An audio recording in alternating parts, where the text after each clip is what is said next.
good. Sound is good. Stand by for countdown. Copy 5-5. 5, 4, 3.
Yeah.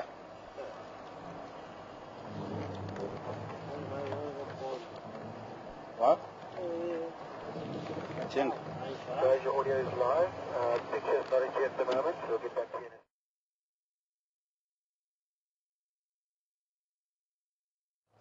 Audio, just stand by.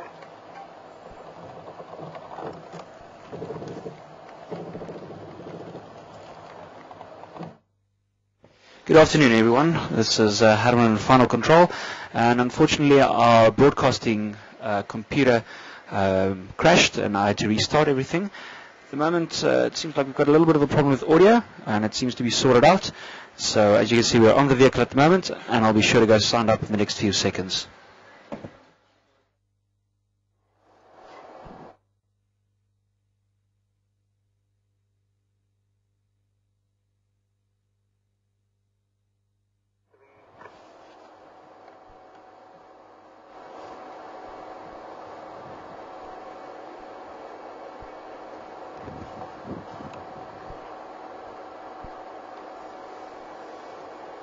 Hi there, everyone. What a very good start. My name is Patrick, by the way. And Roxanne is behind the camera with me this afternoon, the Jigger, and Herman on Final Control. And it's just sorry about the delay. And Herman had a little bit of a technical problem on Final Control. There was no audio coming through from the Jigger. And unfortunately he managed to sort it out, so here we are.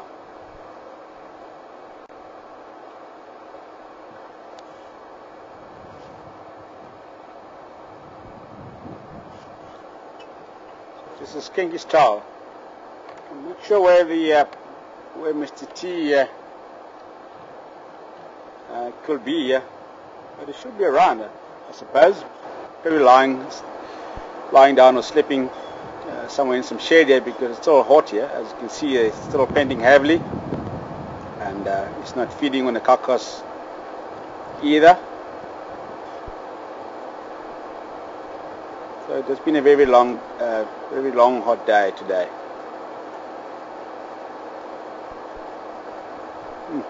It's going to lie down. Whoop. Oh. That's a typical lion's behavior when they are very full like this.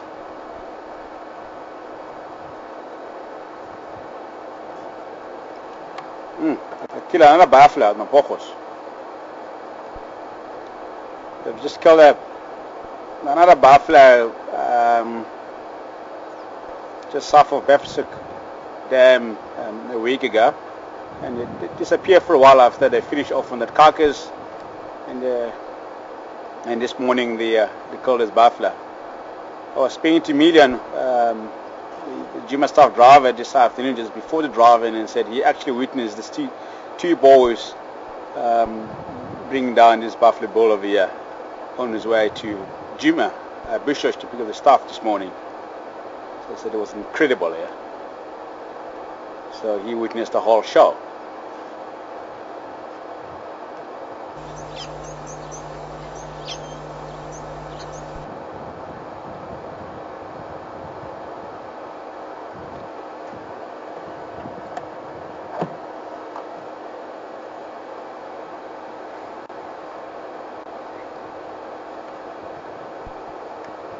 Is there any mobile station this afternoon?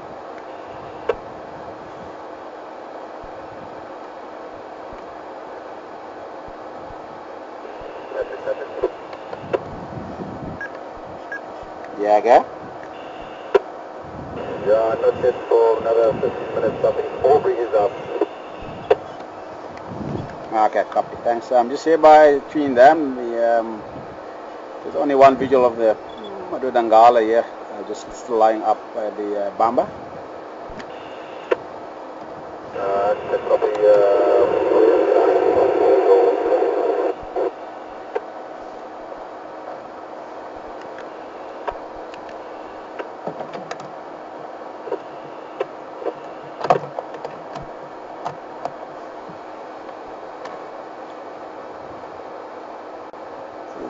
Mapogo mouse are very, very successful hunters there.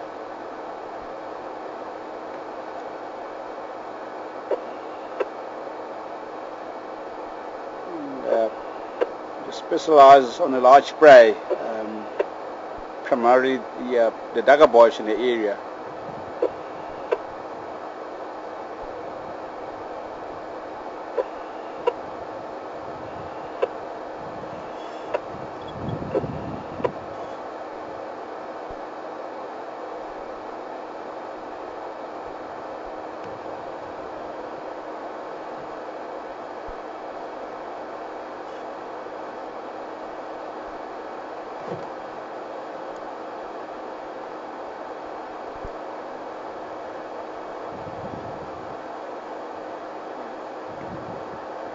Maybe Mr. T is going to drink water somewhere.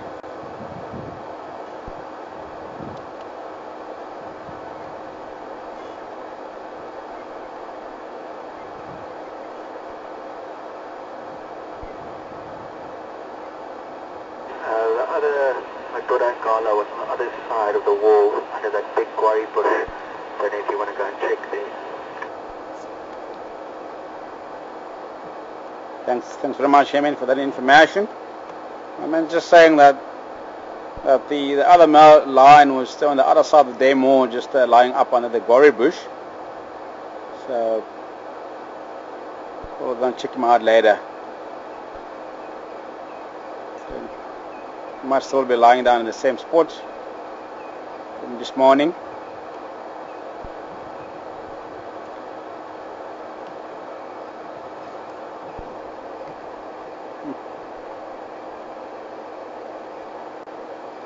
It's nice to see the Mapogo mouse frequently in the area. So they come and go. As the dominate a large area in the Sabi Sands. Just going to quickly give an update in the radar.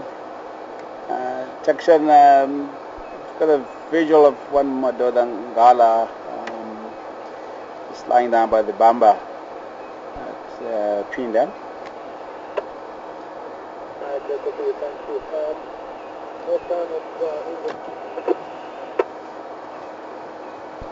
It's negative, not yet.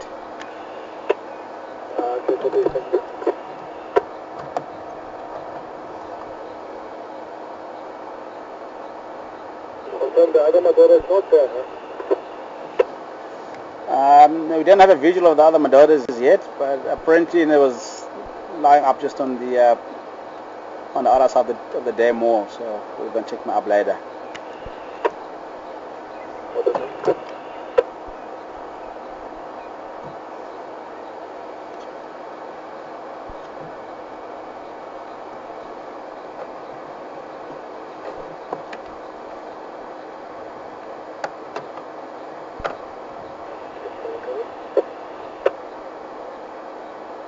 Afternoon, please go ahead. Afternoon, that is occurred in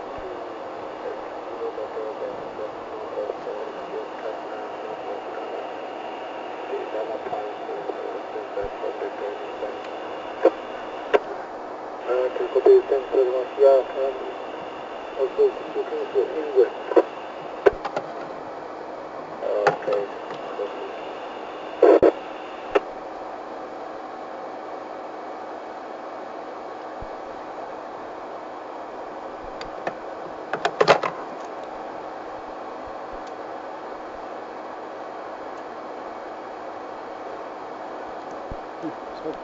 So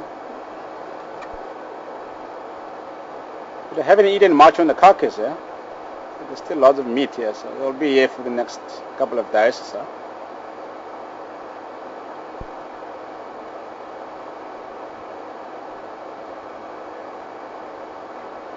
We'll try and drag it into some shade during the course of the night.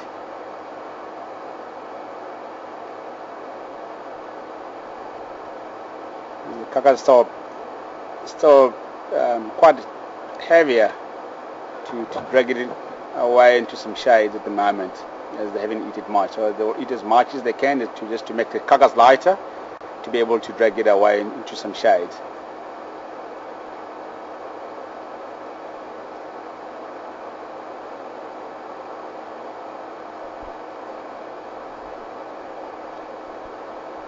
And being exposed in the sun like that is not a very good idea, because it will get rotten and stink terribly.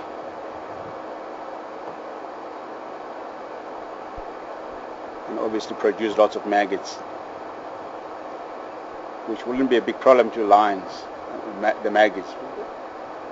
Because I've seen lions feeding on the rotten carcass. It was rotten through water and full of maggots, but the lions still ate the carcass.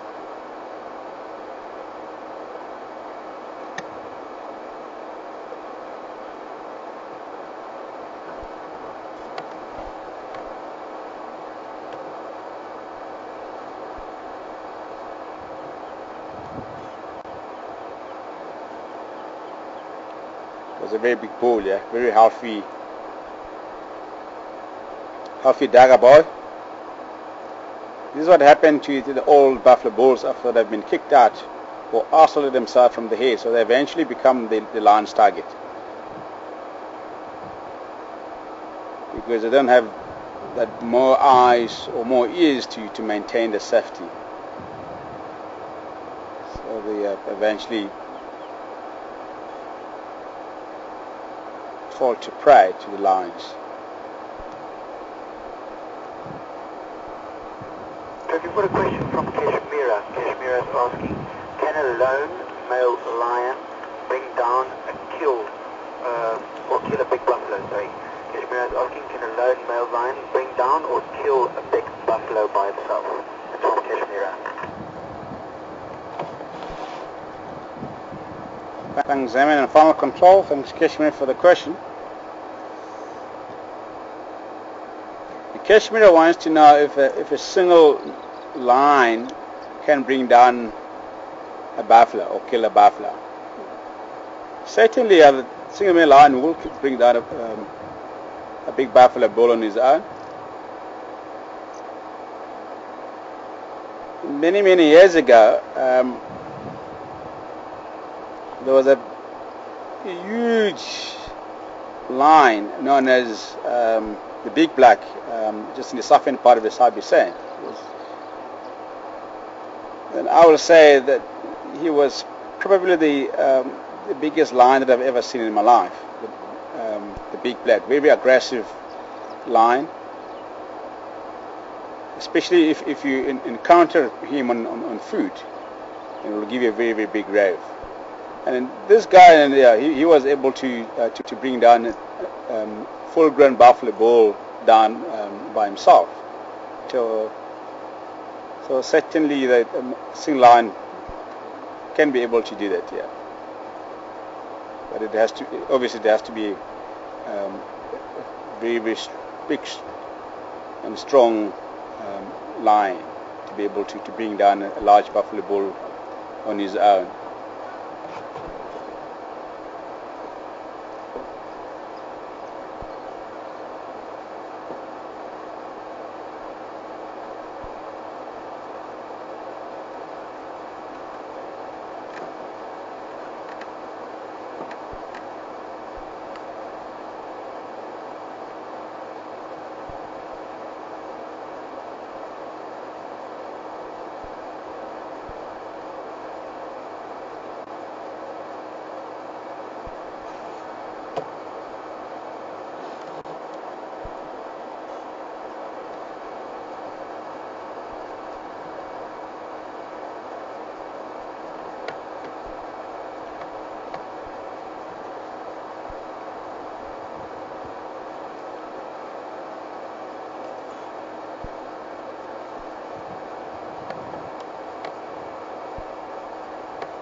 Very flat cat, yeah. So just expanding heavily. You can see the stomach popping up and down constantly, just trying to digest his food as quickly as possible, just to go and eat again when the temperature drops.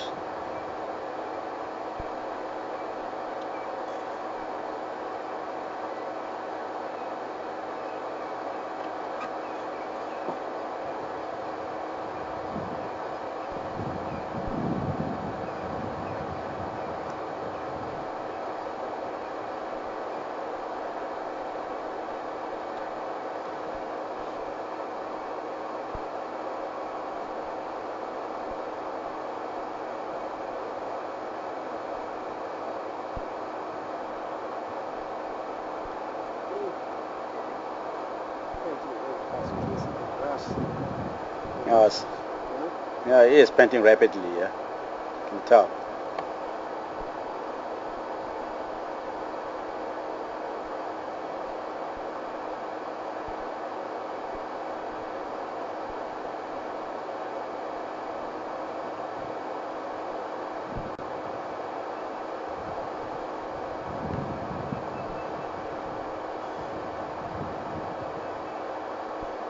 So panting rapidly also aids with the temperature regulations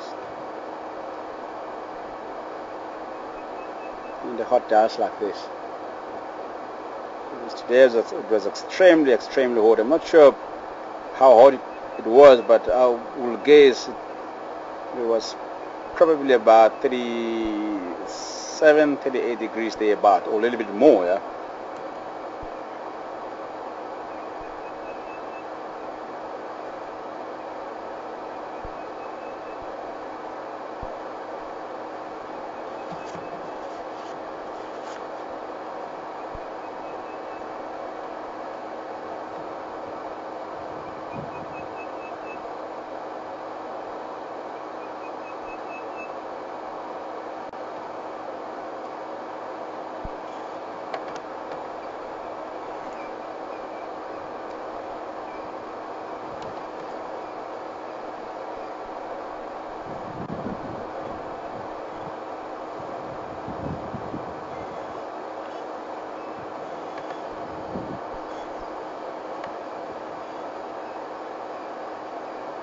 It's not doing much at the moment, as you can see. I think let's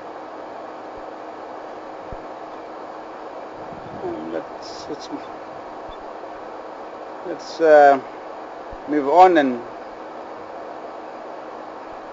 see what we can find. If we can get a gap again, we can always come back and have a look again, maybe a little bit later, or maybe after the sunset. There will be a little bit of activities. You never know.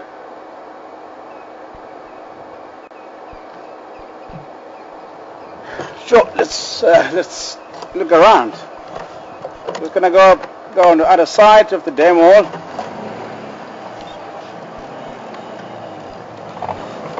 See if we can relocate on the other ball, yeah.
There's no sign of the other line here, Mr. T.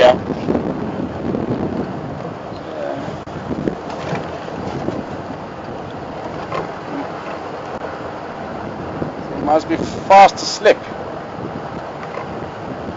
In some shade here, somewhere close by the carcass. So we're going to be moving on. Just going to head west towards Treehouse Dam, because this morning when they also located on the Cindy Page and the youngster, so we're gonna go and check them out.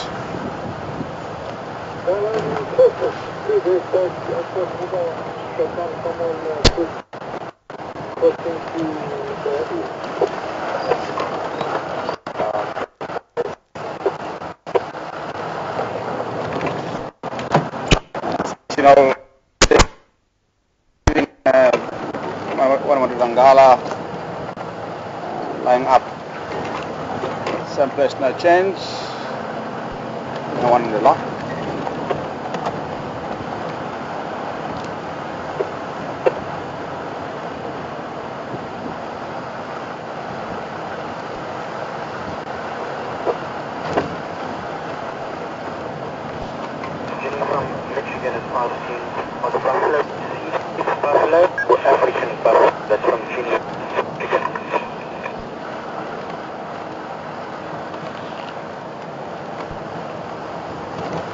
I mean, oh, but who asked the question? Virginia. Oh, so, thanks, Simon. It's a vulture way in the distance there, sitting in the dead tree, yeah?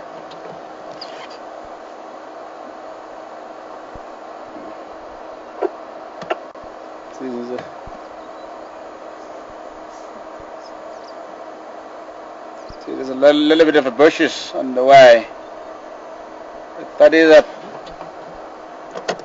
our common resident species, the white-backed vulture.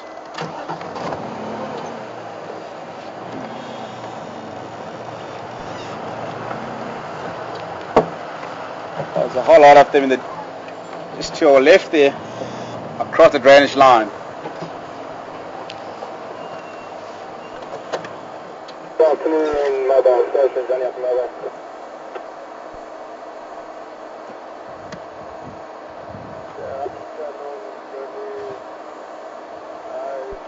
They're all white-backed vultures. Common resting species in this area.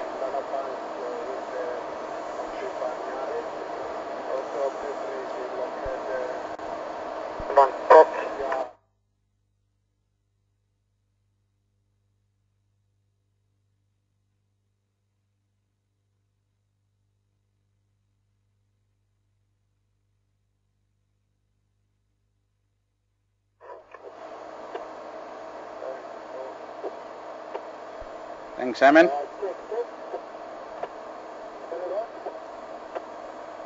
Hello, Emma.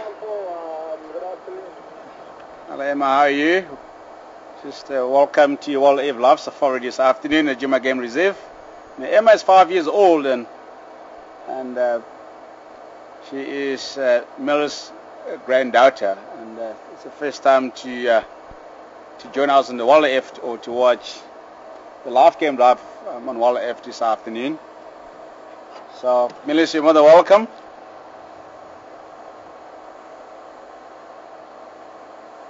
And Emma, actually. Emma. It's nice to have the kids on board on drives.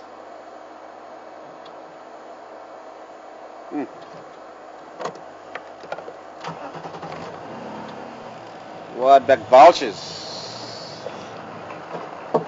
Just waiting for that buffalo carcass by Twin Dam. But I didn't copy that. let's take a look at this one. I mean, just go again. What?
Audio.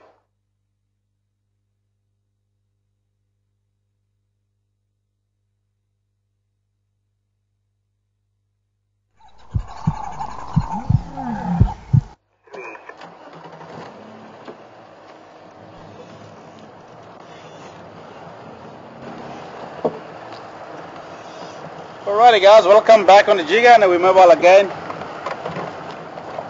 We're just experiencing the the audio problem on Power Control this afternoon. But yeah, we'll see how it goes. So we're just on Elephant Skull Road at the moment. It's just heading west towards Three House Dam. To go and check on the Sandy Page and the youngster that were found in that area this morning. So the whole bunch of vultures that we saw a little bit earlier just before the audio disappeared, waiting for the buffalo, as I said, waiting for the buffalo carcass between them, but they're relatively far away from the carcass itself. So they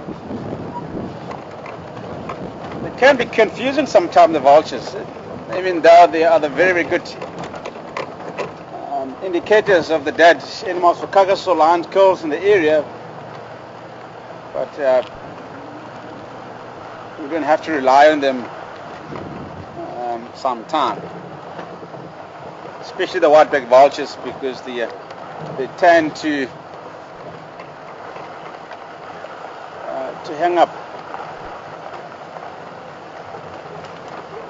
relatively far away from the carcass itself. I'm just going to go through the deep here.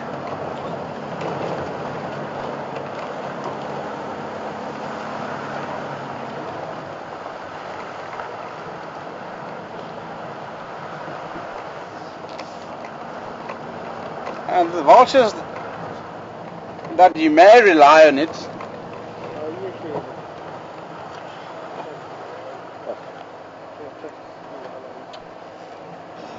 see print.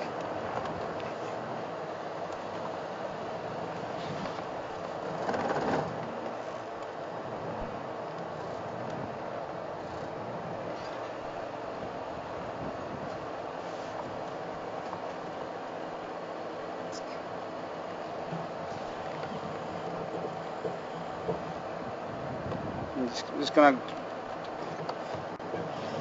drive, just fit up the road to see if we can pick up any fresh tracks.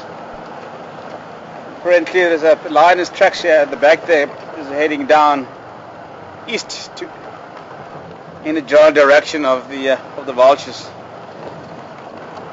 But tracks were not very clear enough.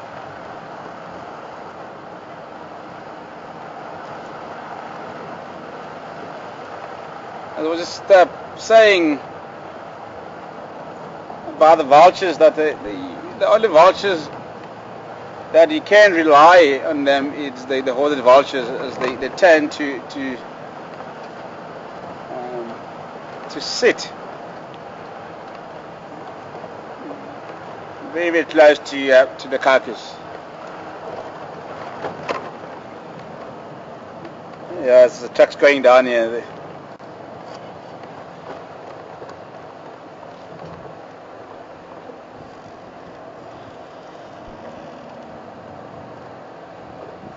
The truck's going up and down. Just gonna go and check the water hole, the 3 hours dam, so we can pick up anything there.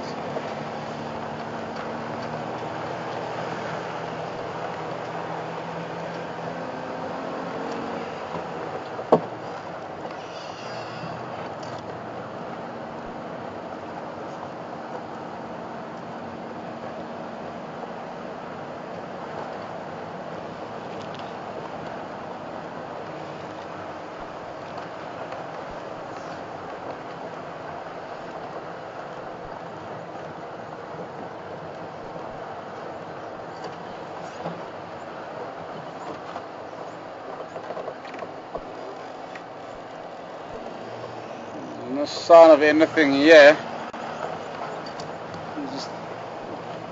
Just gonna go and check the other side of the dam.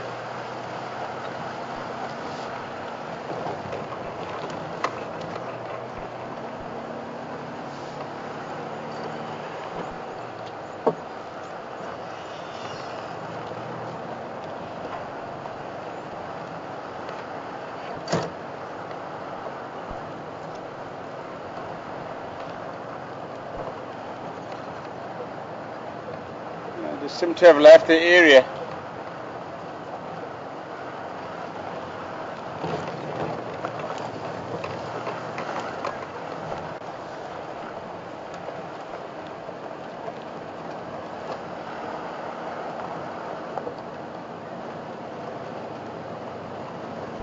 Now, Sandy Patch and the youngster had left the area.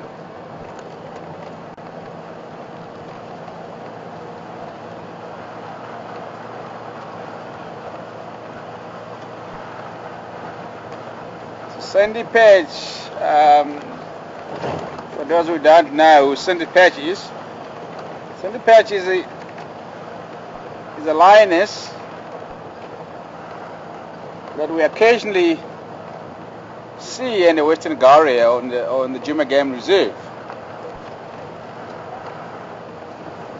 and a youngster. So there's a lioness and the sub-adult lion.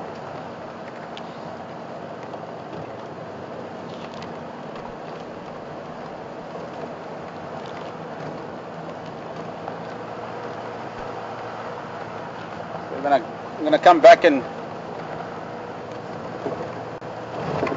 check the Three House Dam later. It's still quite hot at the moment.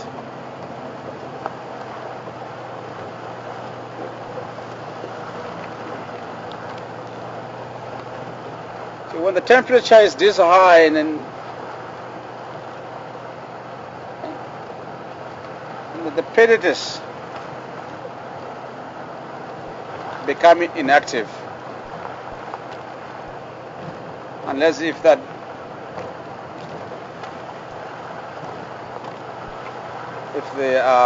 extremely hungry or desperate for food,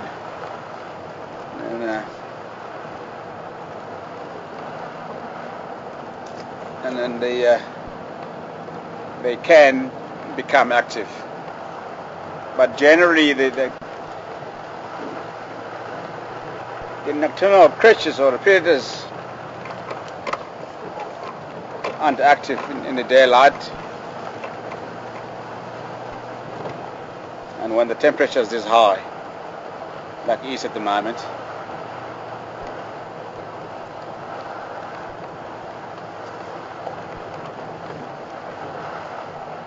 But the very same token, I've seen a big part of lions hunting in the daylight in the Timbavati Reserve several years ago.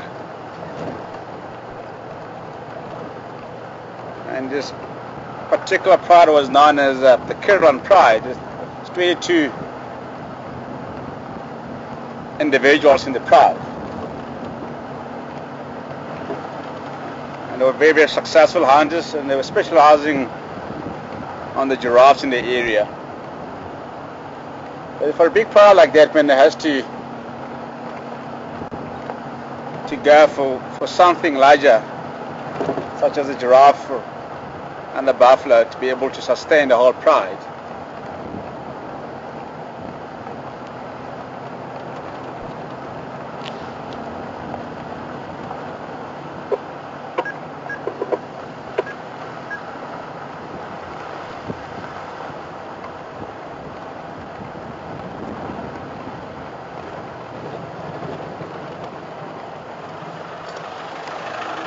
How's it?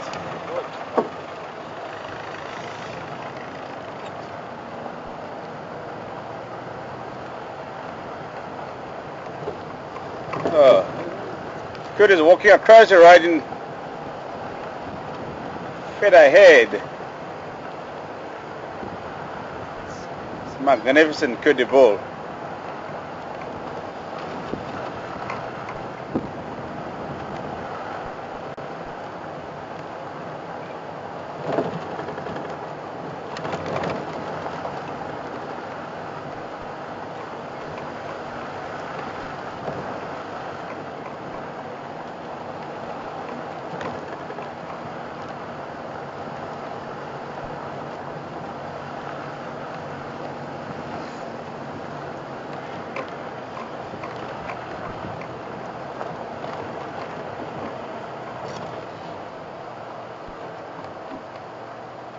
Go a little bit forward.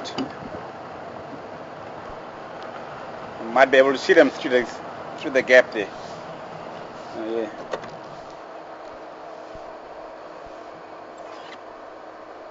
Kudu.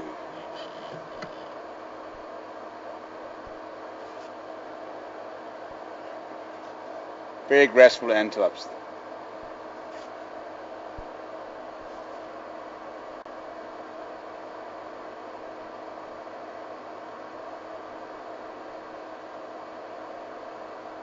See, there's a youngster at the back there. So it's got two twins on his horns.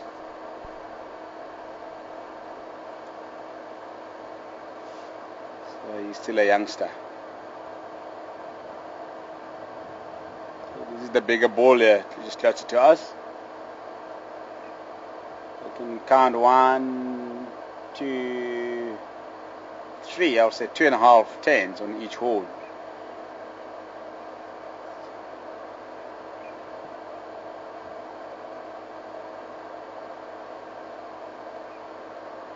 So the kudu bulls, their horns attain the full length at the age of 6 years. That's when the bulls are on the prime.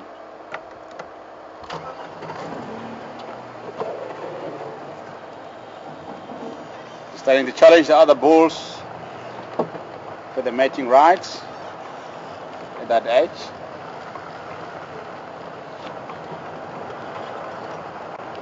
So you're going to see that the kudu bulls with a very impressive horns. That guy that we have just seen now, it always reminds me of a beautiful statue at Skakusa Camp in the Kruger National Park of the two kudu bulls fighting. I think I've told you guys this before. There's some amazing statue.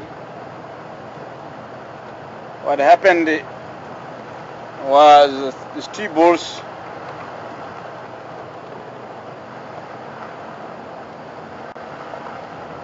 were fighting,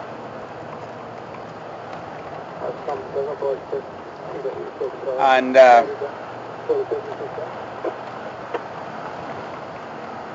other kudu, let me just put it this way.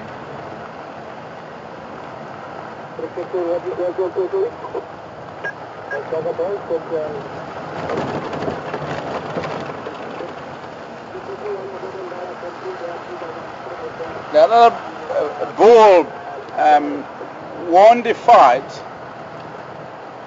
but unfortunately the bull that won the fight, the one that lost the fight, it's obviously dead. It's actually dead, and it's lying on the ground, and his neck it's broken off. And the kudu that won the fight has got his horn locked on the dead kudu, and he couldn't unlock his horn. And eventually he also died.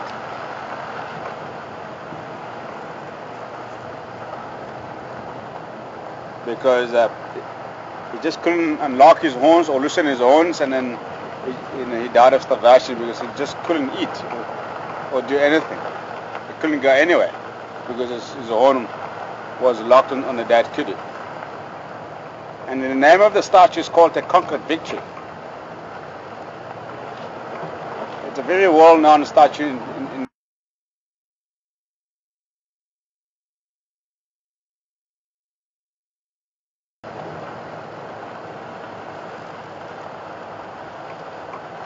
and the kudu bulls, but not very often they died in the incident like that, but sometimes they do die or eventually get eaten by the predators.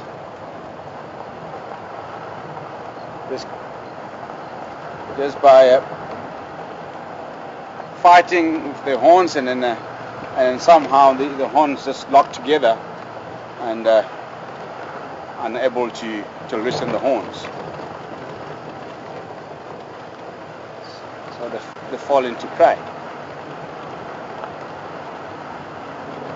But other than that, they are such a magnificent antelopes. So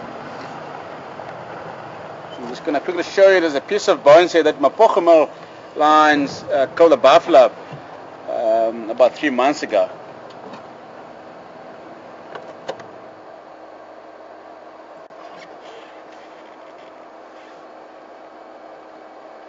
The same two guys that we saw earlier in the beginning of the drive.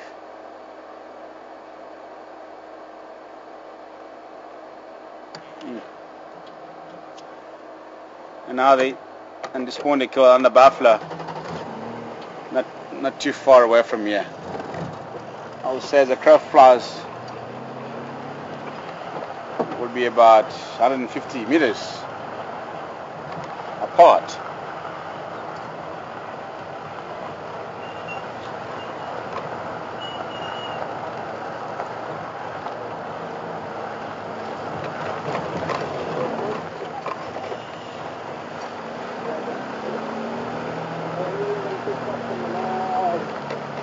Half an hour.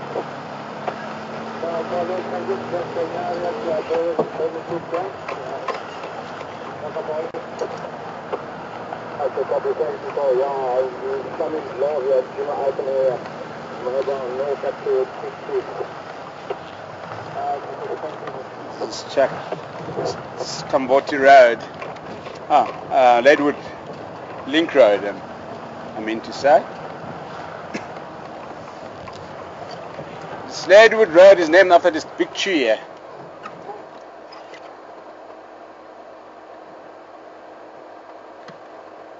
A leadwood tree. A Cambritum in Burb. Very, very hard, strong wood. The Tamboti tree here. Sorry guys. Leadwood tree. This is a leadwood tree, not a Tamboti. I'm just confusing myself. It's a leadwood tree. Cambritum in Burb. It's called a hardwood in Afrikaans. Hardwood means a hard wood. Hardwood. Hardwood. Very high density here. If you break a piece of this tree, just a piece of branch, and just throw it into the water, it doesn't float on the surface of the water, it sinks right away. So it's very high density. So Leadwood Road is named after this dead leadwood tree.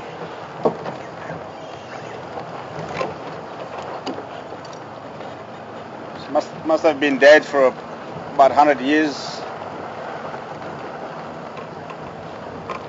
thereabout, or a little bit more. That tree will, the leadwood tree will live for about 100 years,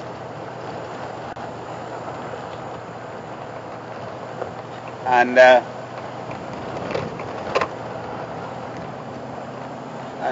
start standing dead for another 100 years or more than 100 years.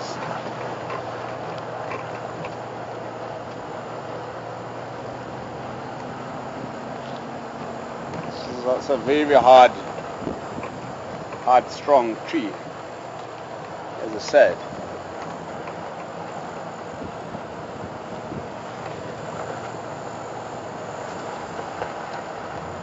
In the Kruger National Park, just north of Letaba camp. I just can't remember the name of the camp, but it's a very, very old camp. The camp has been built by what is this thing? Libamba ironwood trees, and it's been built in the 1960s and it's still standing today.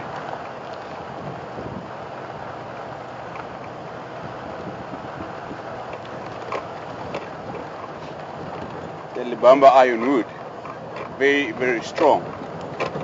But very, very unique trees. We don't get them here because we don't have the mountains They're very, very unique trees. When they only grow in the mountains or in the Libamba mountains, as the name implies, the Libamba iron woods. But they aren't as strong as the leadwood tree, the Libamba ironwood.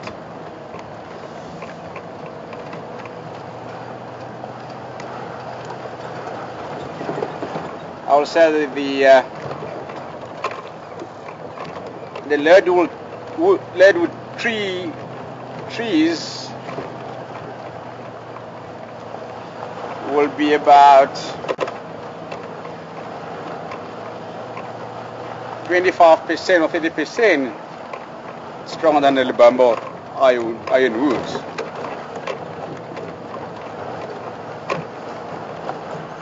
Because those two tree species are resistant to termites. That's why if you can build your house with the Libamba iron woods or leadwood trees, and then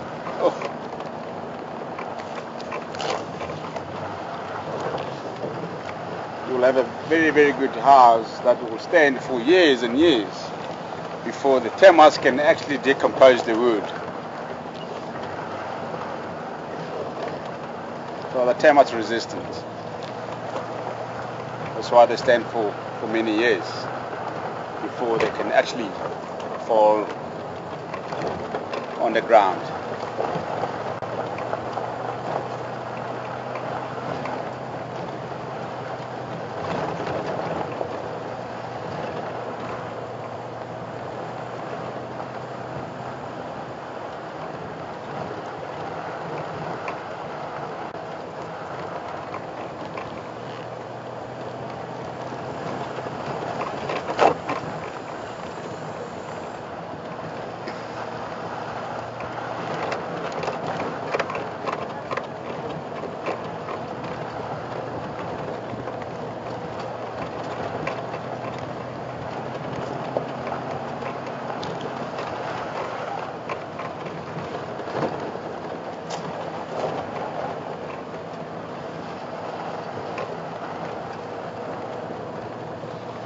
And speaking of the leadwood tree, and it also reminds me of a story that I've been told by my grandfather many years ago. That there was a guy that built himself a fishing boat from the leadwood tree, and it did not survive. This guy. And he built his fishing boat nicely, and it was very well varnished. Nice looking, and then it took it to the river for a ride in the water, and unfortunately the boat sank, and this guy drowned and died under the water.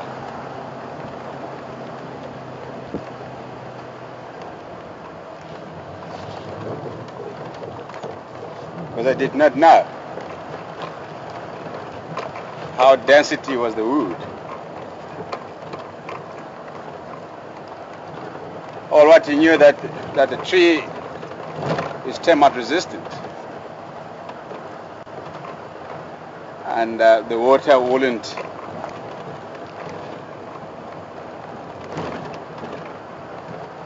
penetrate through the wood because the wood is very hard. That's when the people first realized with how density the tree is, and they did the experiment is by breaking a little, or there's a piece of wood and throwing it in the water and it sinks right away, as I said earlier. But they can do an excellent furniture work from the wood, beautiful furniture.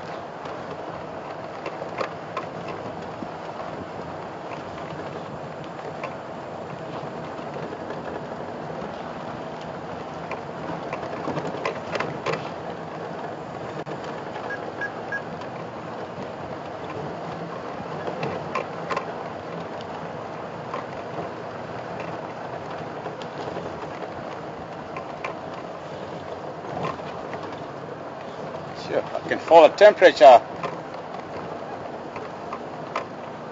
gradually dropping, yeah. It is slightly dropping, so it will be nice and cool in the next 45 minutes to an hour or so.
This is a giraffe poo.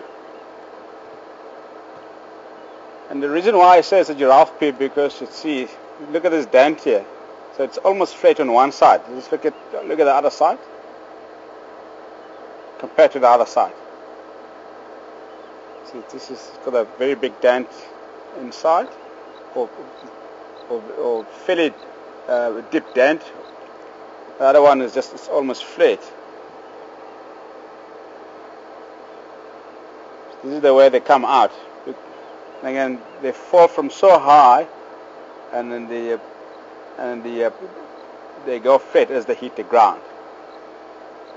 Because if you look at the giraffe shoulder height is about just 2.5 meters in height.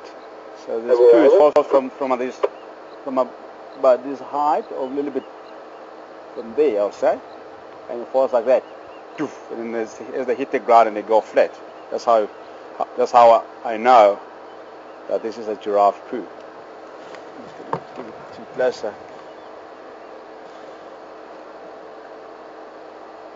How many limitations got total?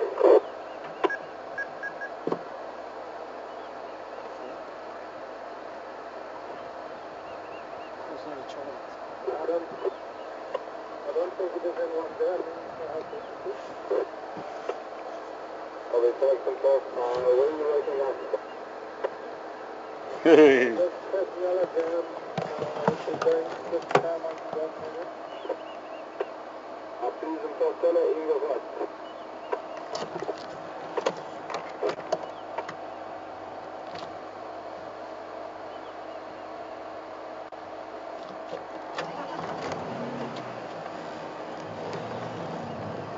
Giraffe poo.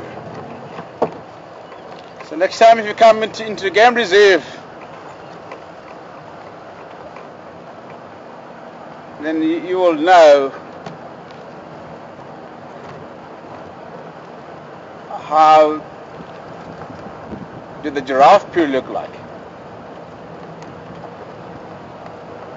So it's round on the other side. It's a little bit. It's got sort of a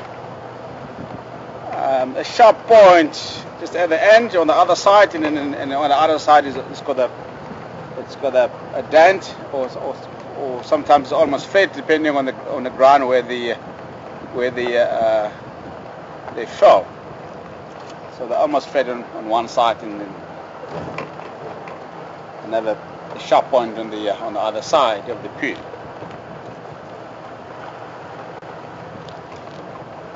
Now it's actually a joke. That's the way that's the way they come out, or that's how they come out of the system. So they don't go fed as they hit the ground. So it's a very old job. It's an Impala over here.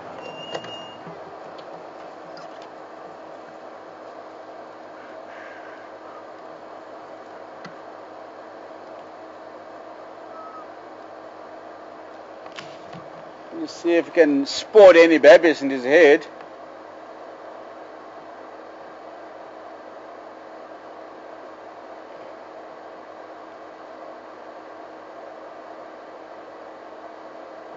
No. Can't see any babies. There's no brand new ones in these babies yet.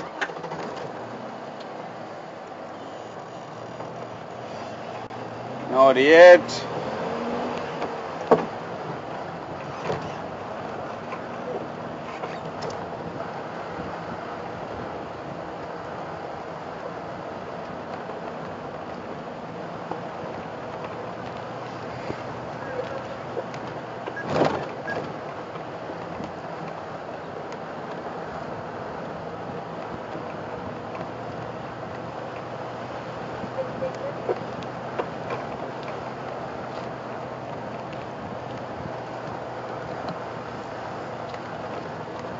I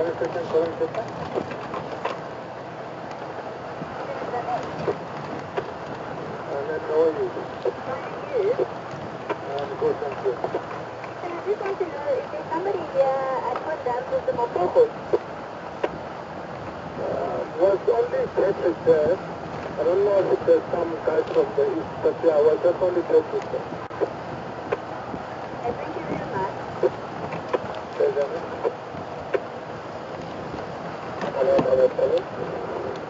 Turning boy. Hello.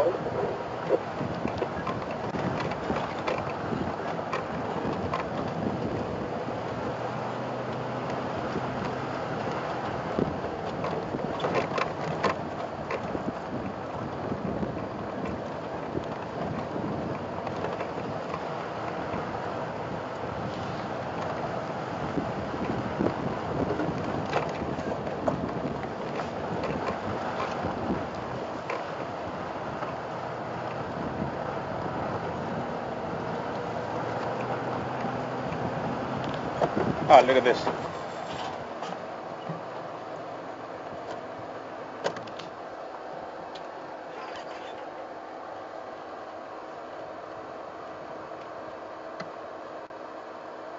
Look at this little owl here.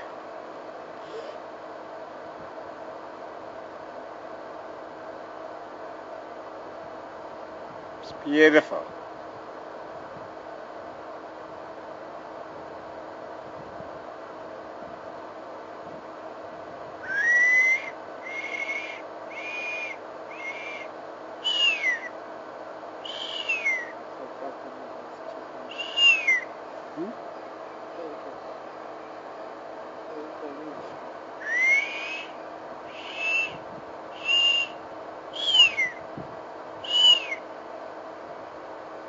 He's trying to get his attention.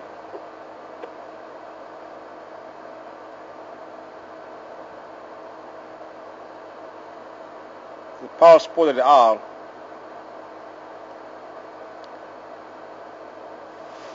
We've got the other owl that looks very, very similar to this owl called the barred owl.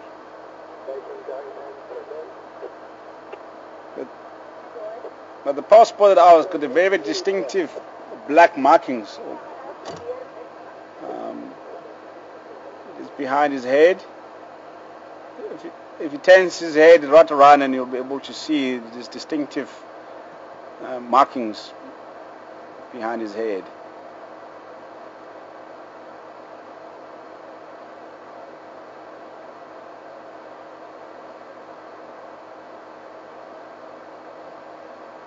There. Ah. It was very quick. Turned his owl and then turned his back quickly.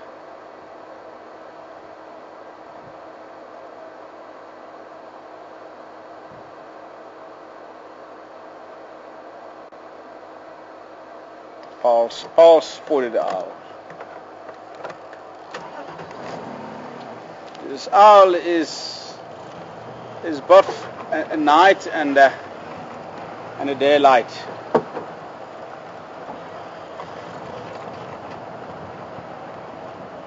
Owl.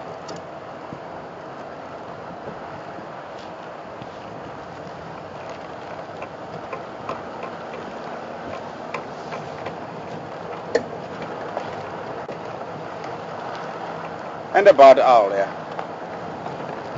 Also above nocturnal and a diurnal owl, whereas the other owls are nocturnals.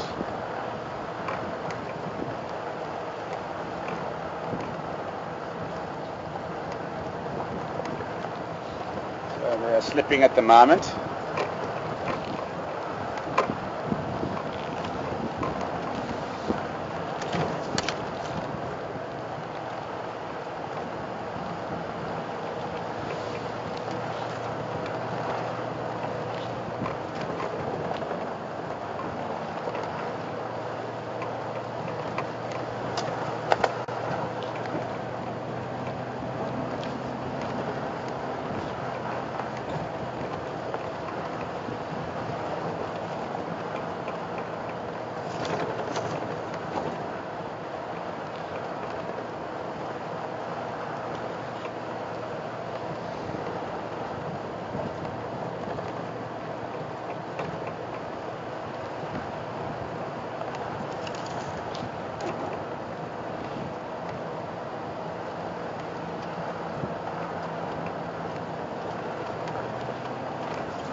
So we haven't seen Karula in Duna.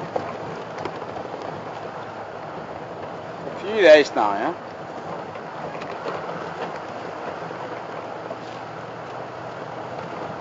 So we've been seeing Misha fairly regularly around Gowrie Dam, yeah?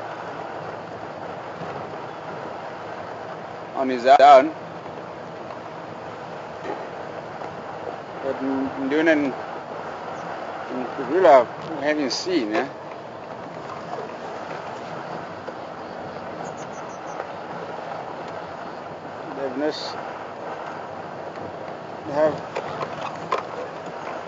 There'll be no sign of them in the Western Gowrie. There's no reports, no nothing for Karula and Duna.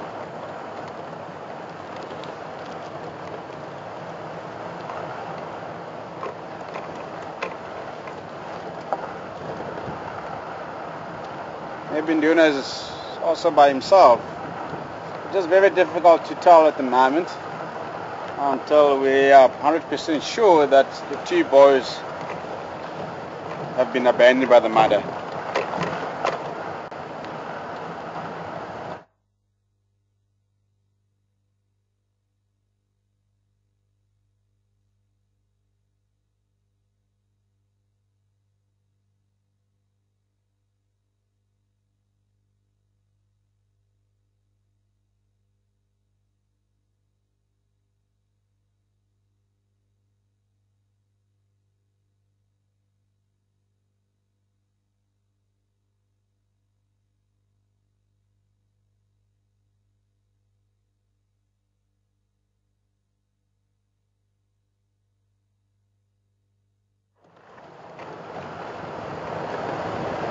Oh, it's two little baby impala.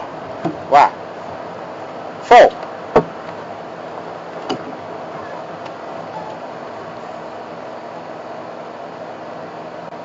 Must be brand new, this ones.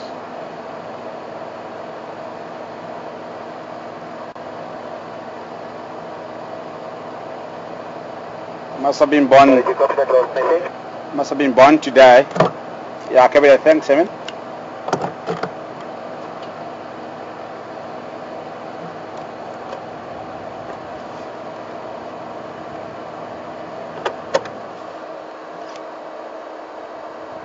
Wow, they're so cute, yeah? Yeah, the baby impalas.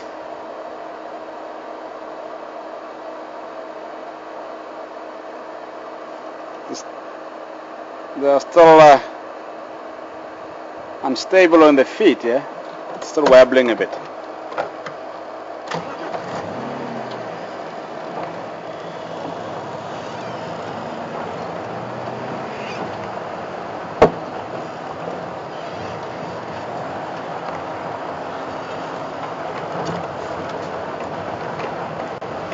There's a question from Paddy. Hi Paddy, good afternoon.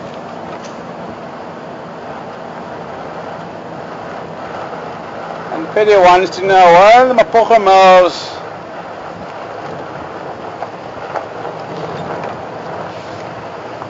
have called the buffalo. Isn't the buffalo too big for them, or isn't it tough for them to bring down the buffalo? And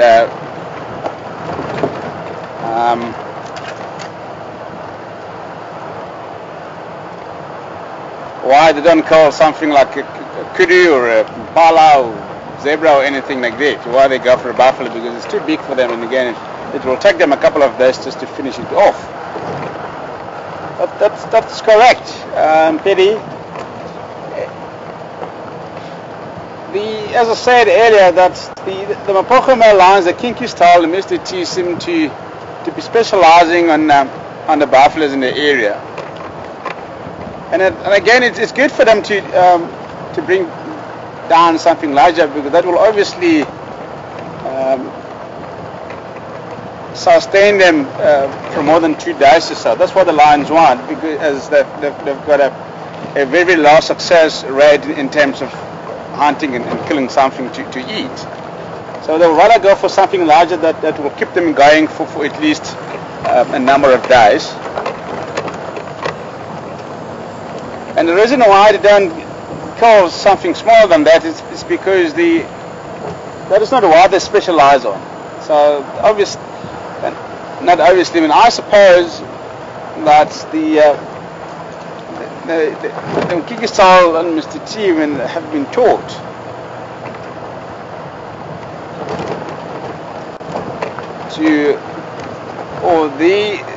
their parents must have been specializing on the buffaloes, and they obviously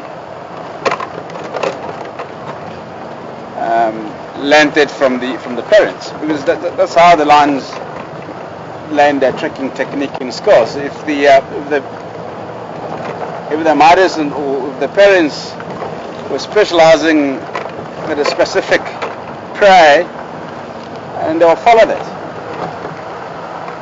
They'll teach them, and then from the childhood, and then they'll grow up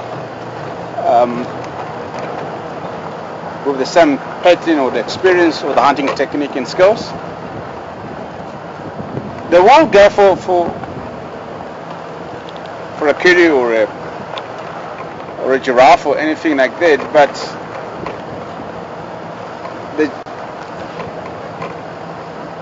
the buffaloes seem to be their specializations in the area. They probably find it easier and better for them to bring down a buffalo instead of the other prey species that occur in the area.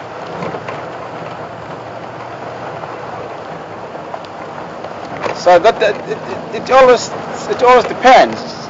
It always depends on what they've been specializing on when they grew up.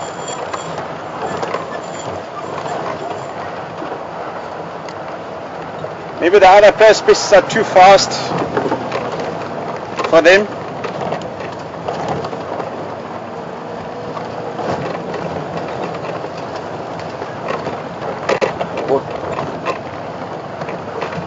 And too small for them. Oh, this would be a great shot of it. This would be a great shot of a tree impala ram drinking water at Davosuk Dam.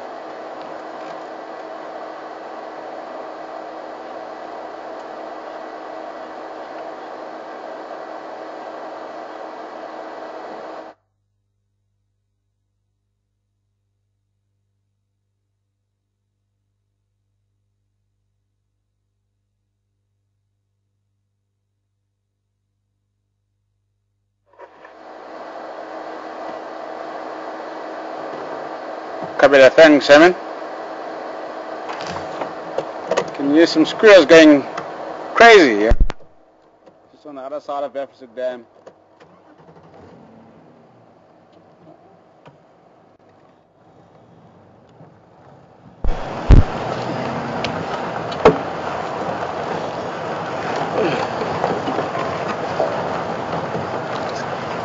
Hi, Jennifer.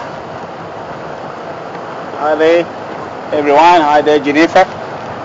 Hi there. Jennifer wants to see the live leadwood tree, the hardcore tree.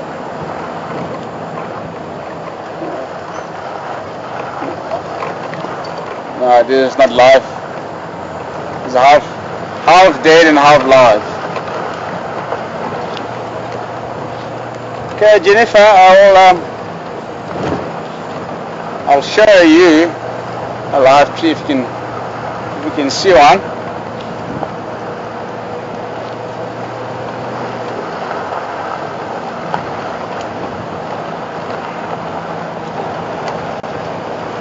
Just gonna go around the other side and check what is actually annoying the squirrels. Maybe there was a presence of a predator in the area earlier before we arrived. You never know.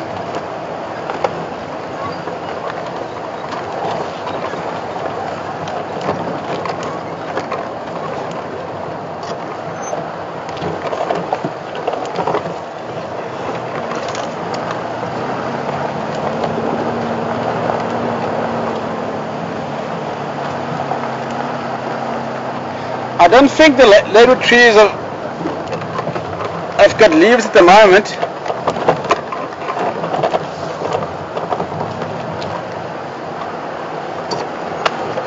You will see.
Just gonna switch off for a minute or so just to listen if you can hear any other alarm calls in the area, because the squirrels seem to have gone dead quiet at the moment.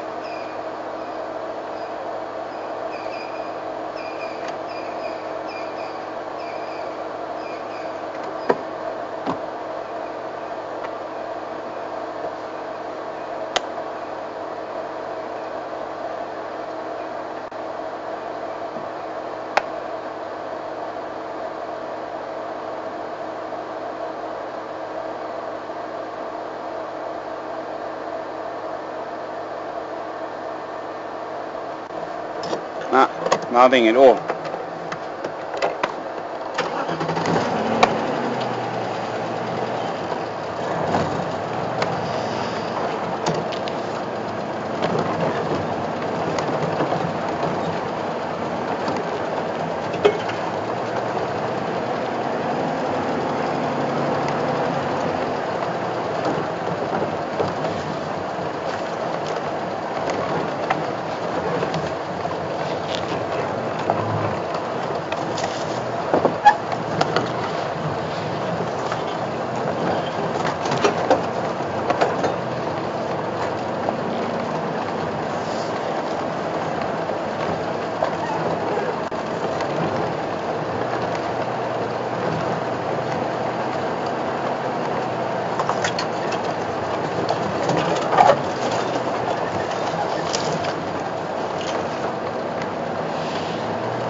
Good, thanks, Simon.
Alrighty.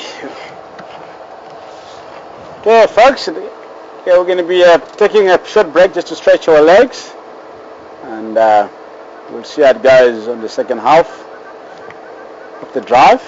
And other than that, just enjoy Gari Dam, and then we'll see you guys in about 10 minutes time. Cheers.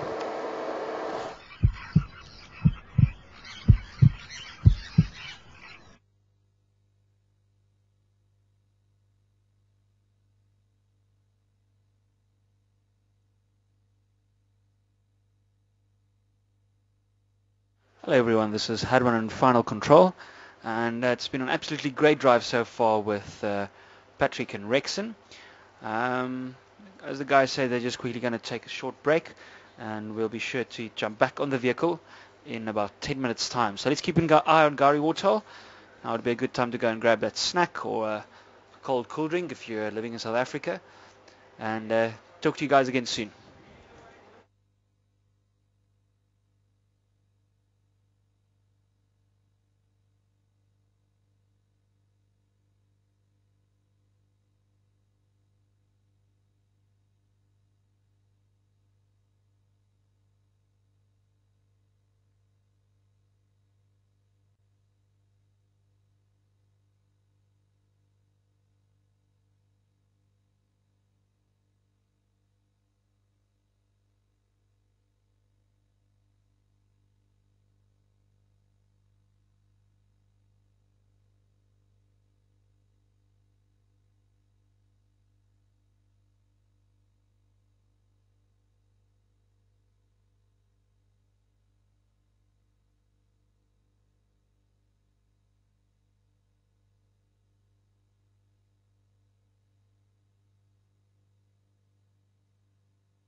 seconds to countdown. Powering up. Standing by for an answer check. 60 seconds good. Copy that. Sound is good. Stand by for the countdown. Copying it fast 5. 5, 4, 3.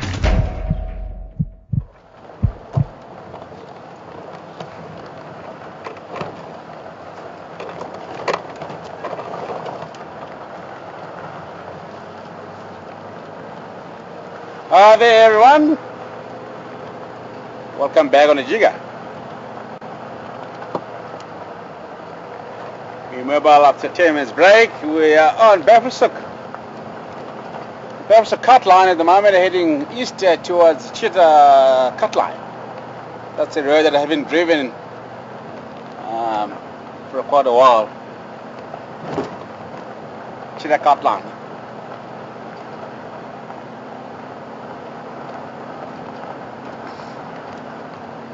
So we didn't hear any alarm calls during our break,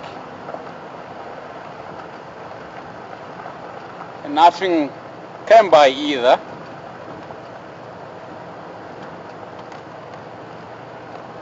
So let's look around, see what we can find.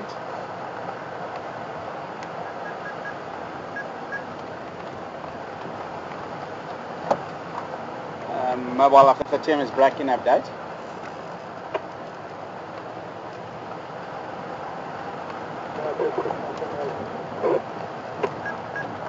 Cover that, thanks. Mapogo.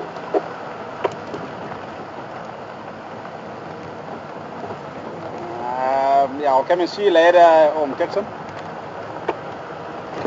See you on those days, Thank you.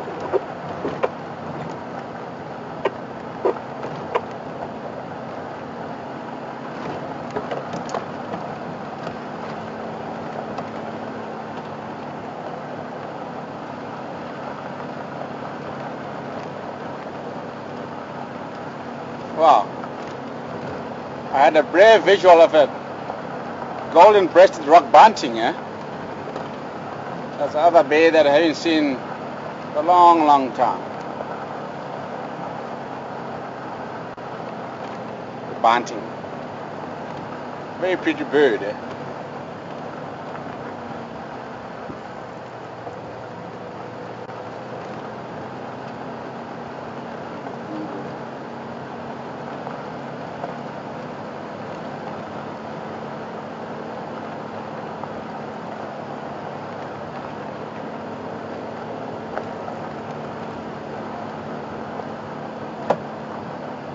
Is there any station of the Mapogo pin there?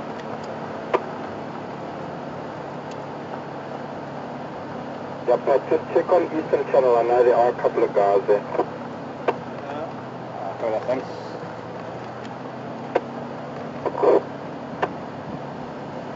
Western Guard. It's inside Western Guard. Is there any station of the Mapogo mouse at Pindam?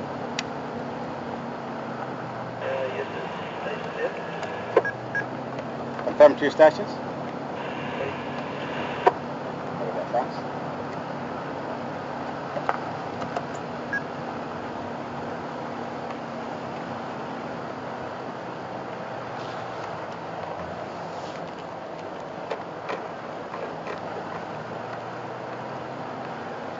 Chita cut.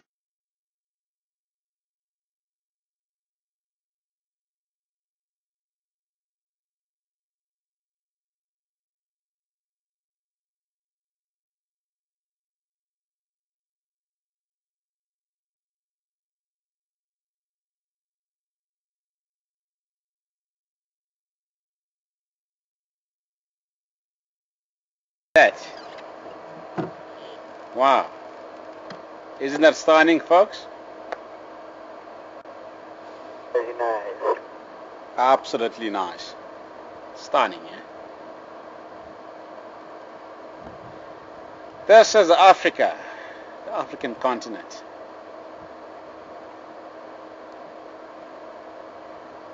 We're going to have a stunning sunset this afternoon, I suppose.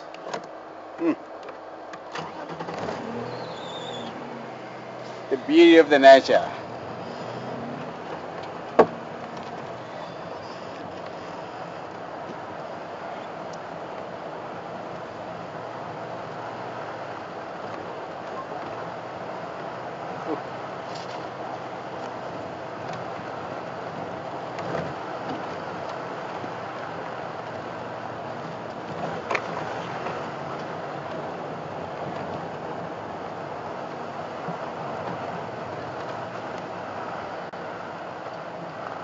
Look at it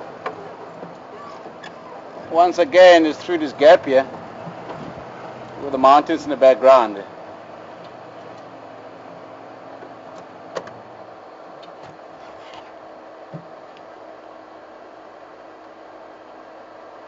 Wow.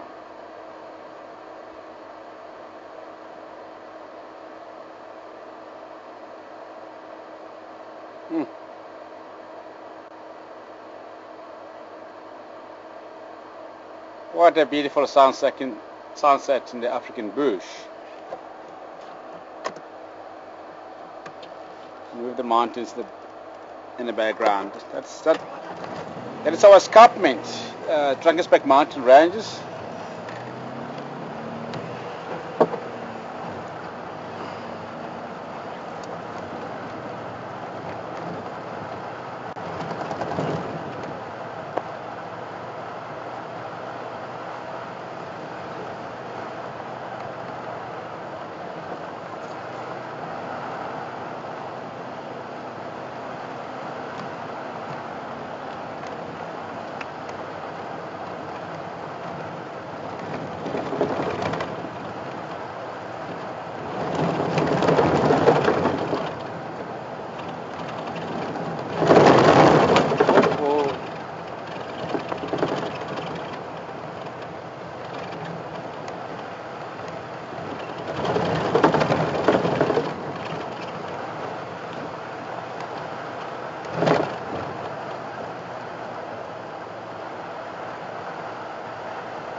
It's gone.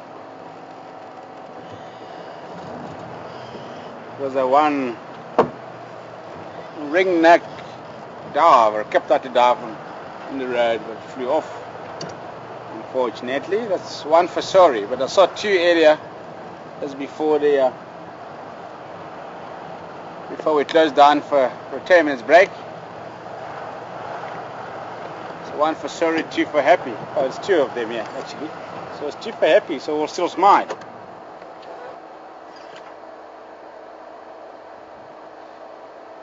So that was it. Oh, there they are, both of them sitting next to each other. Two for happy.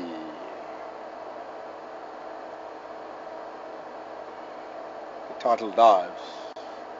The drink lager birds. Drink lager, drink lager, drink lager.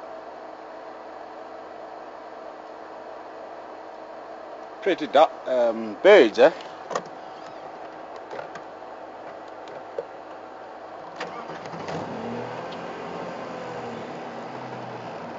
That's a very good sign.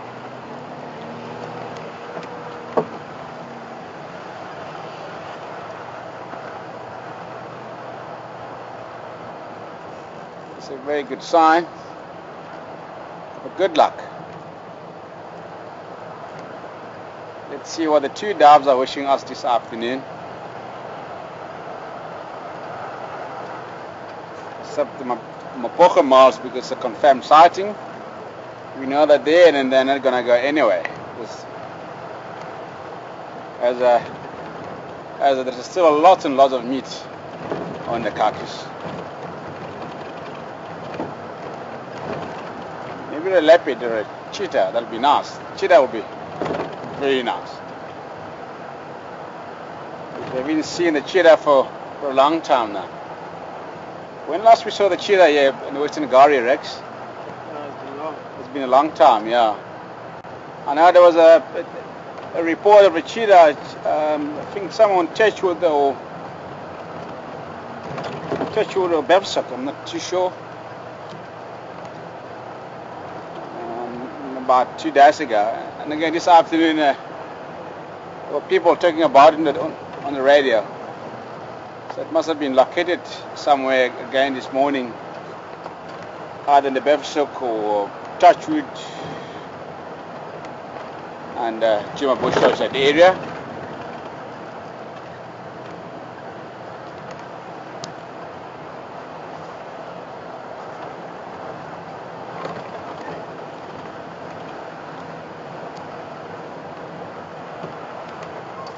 Oh my goodness, flew off. Oh, it landed over there.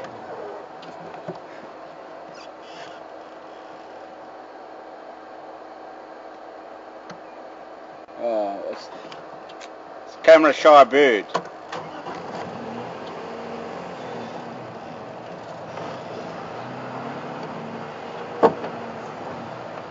A fuck-tail drango. Drango.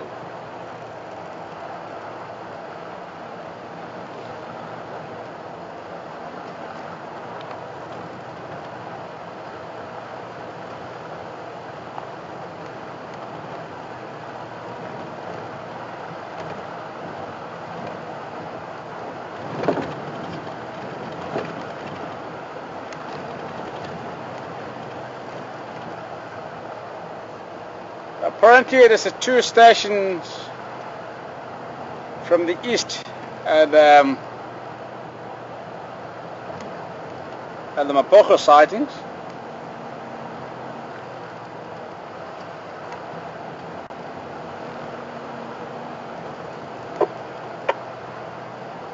Dropping for short break south of this camp. So we're just gonna slowly make our way towards the area.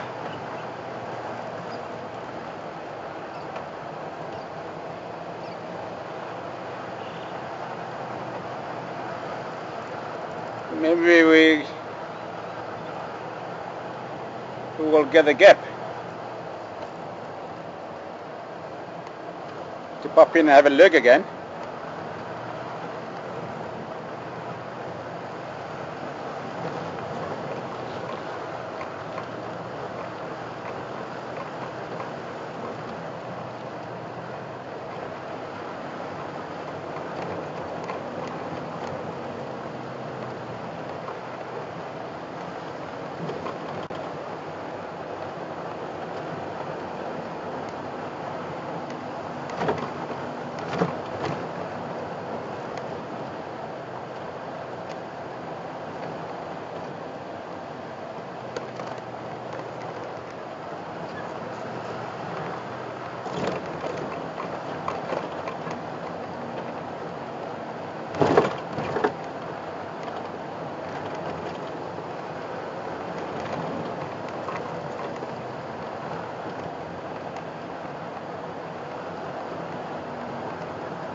From Mamba Road.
Cooling down nicely now, yeah?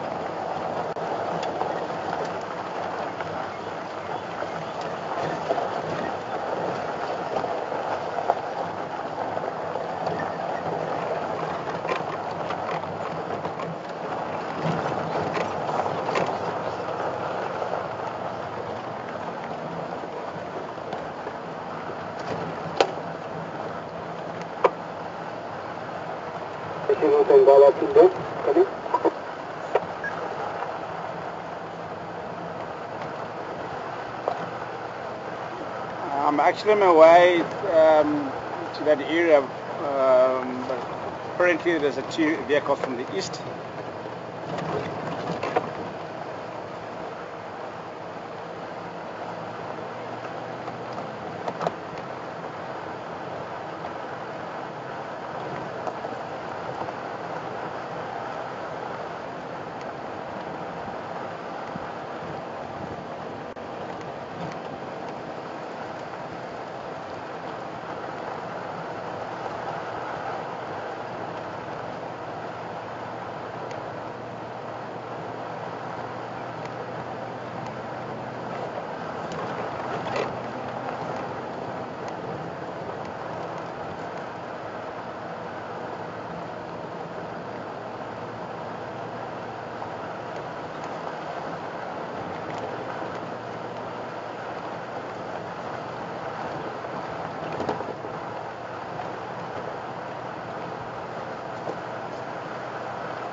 Station on Twin Dam Road heading south towards Twin Dam coming.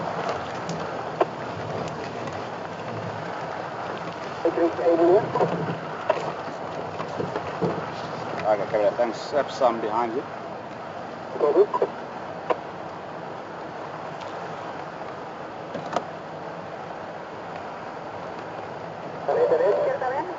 Hello? So your bring them to you, so please go and have a look now. Yes, I'm moving. I'm don't call you for a car, and I hope you can't hear me, but I'm flying.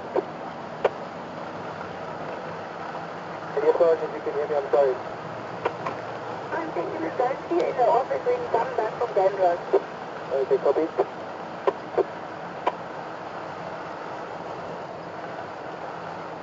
Let's develop you some pleasure.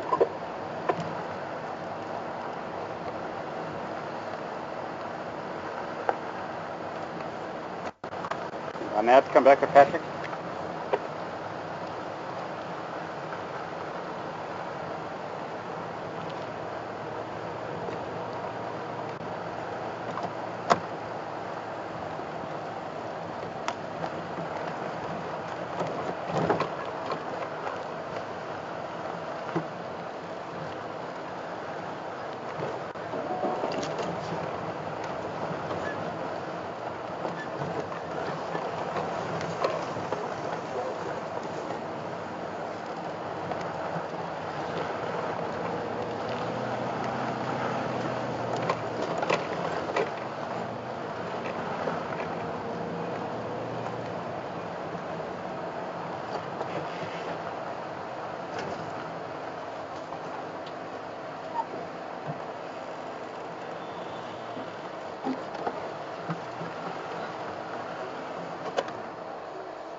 Another white-backed vulture.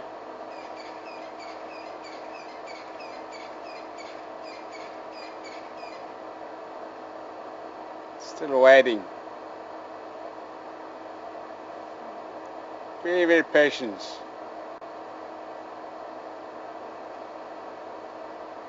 The vultures, they can sit and wait by the carcasses for days. I've seen them waiting for almost 2 weeks.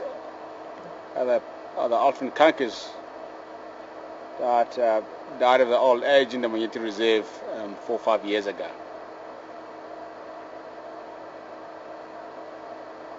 So those vultures around the Twin Dam area will wait until the lions leave the area.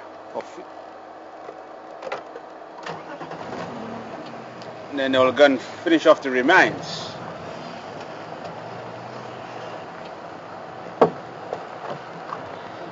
Mapogo coming.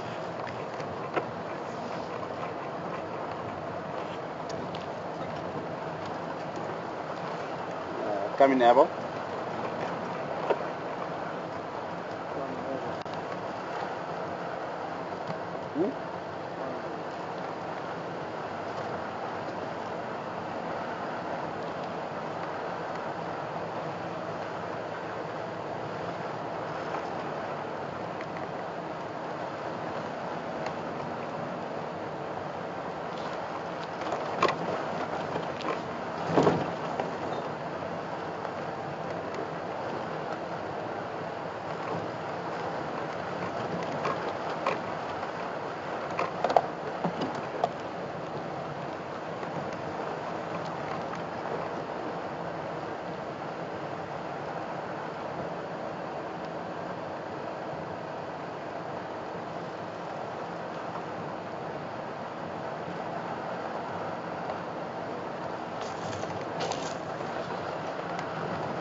Unfortunately, we can't go there now.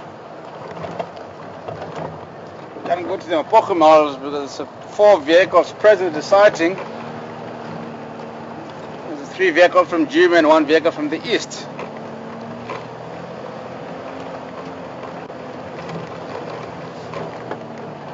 And they'll come back later, maybe.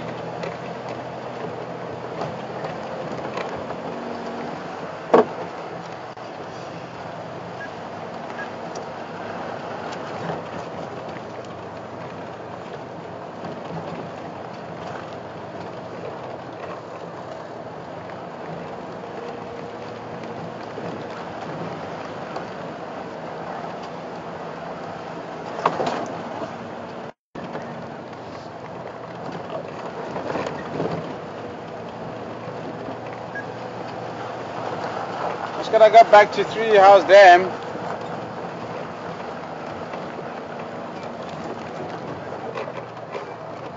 And see if we could possibly relocate on the sandy patch in the Youngster.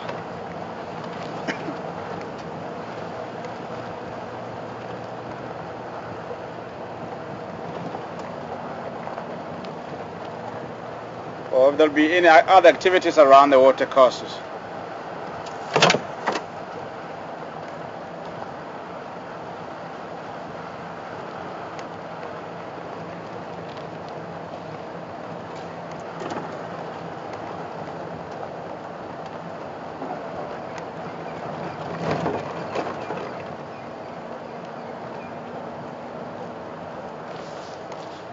Stick silly or not? Oh, it's still there.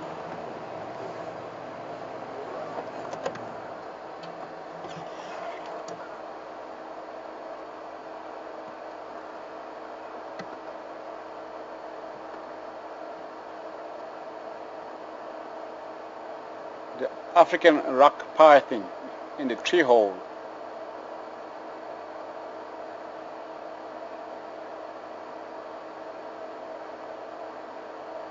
I can't see the head or a tail.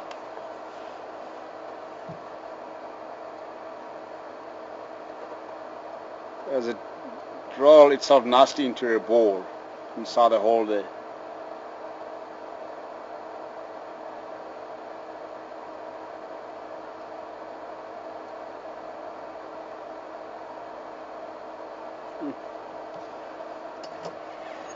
African rock python.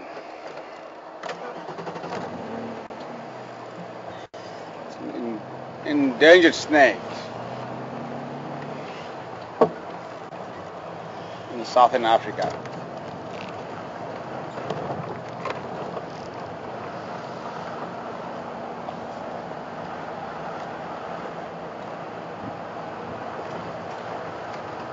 The rock pythons can get up to 4 meters long.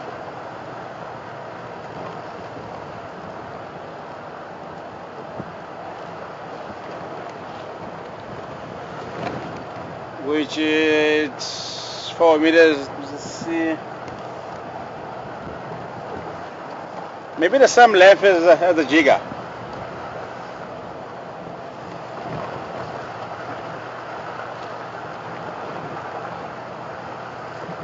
And about this thick.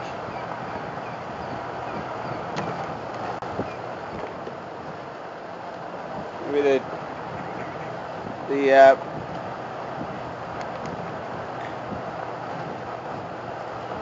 same size as my waist.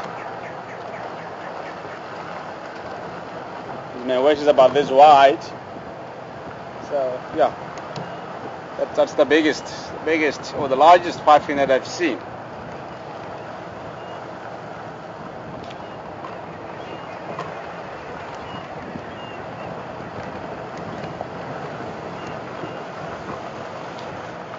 I've witnessed a python catching an impala in the Manuleti Reserve. But it was not a full-grown impala, it was a young female impala. We went driving in the afternoon and all of a sudden we have impalas going nuts.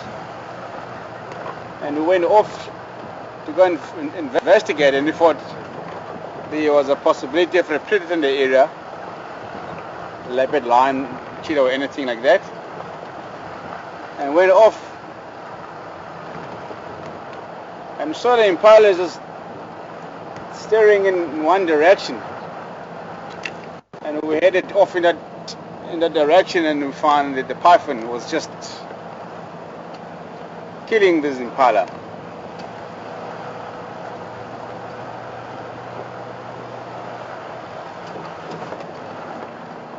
It was an amazing sighting. That is something that we don't often see in the bush here. Not many people have actually witnessed the python making a kill. See a bit of alternative view. We've got the camera right down there.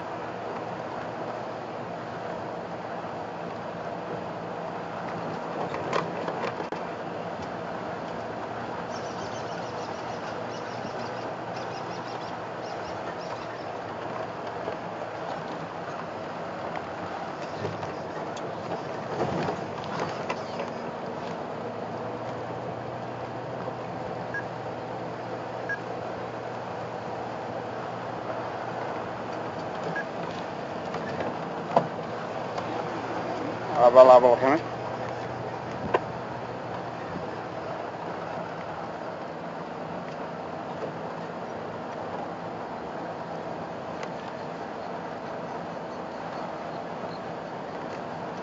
During mobile application.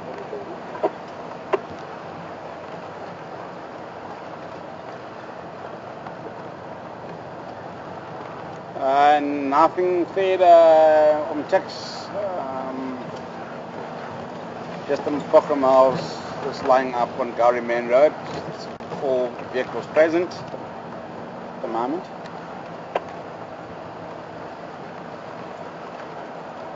Okay, thanks.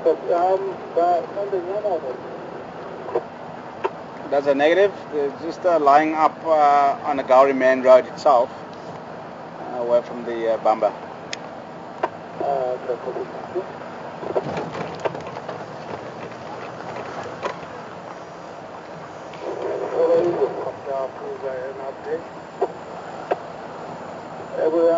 Sorry, always I said that my brother and brother is about Mapogo. It's actually not that of the road, but about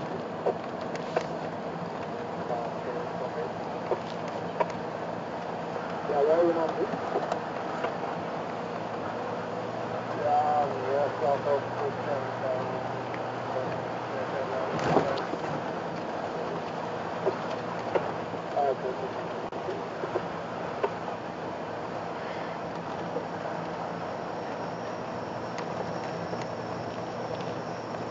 This afternoon we covered such a quite large ground because there wasn't much happening in the Western Gowrie this afternoon except the Mapogo mouse, the buffalo carcass by Twin Dam.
Look at that.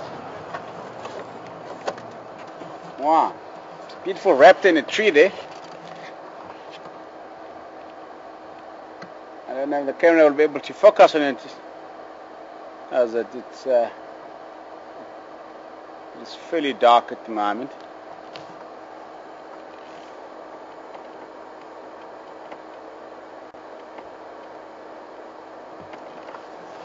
Wow. Take off. Black-breasted snag eagle.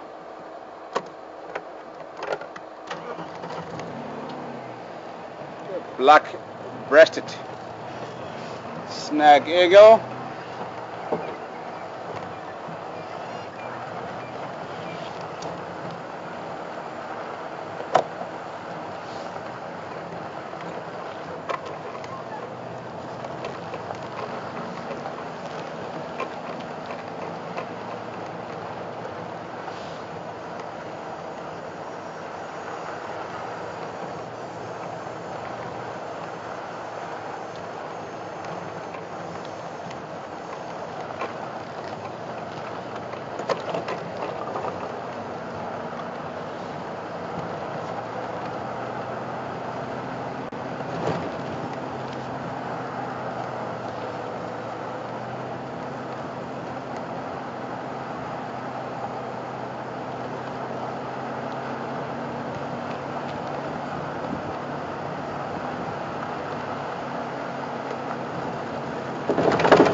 There's more vehicles making their way to the Mapogo.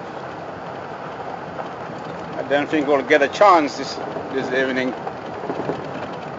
to go back and have a look at them again.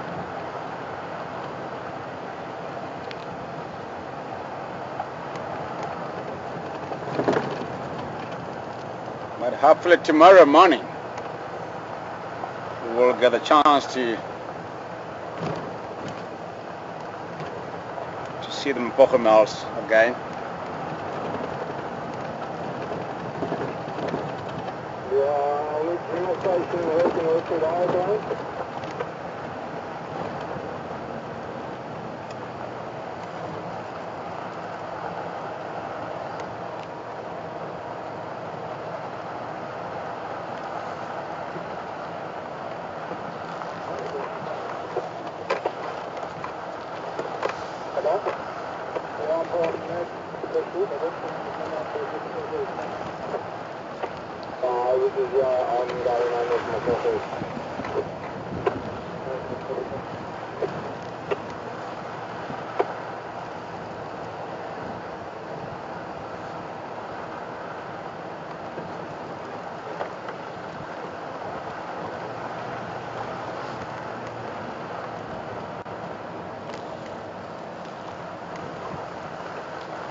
Sure, I'm surprised that none of us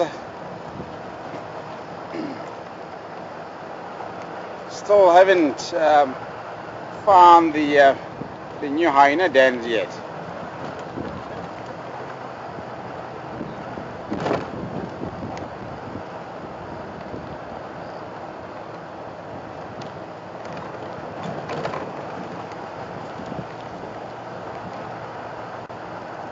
So they've definitely established the new hyena den somewhere, or the new den somewhere.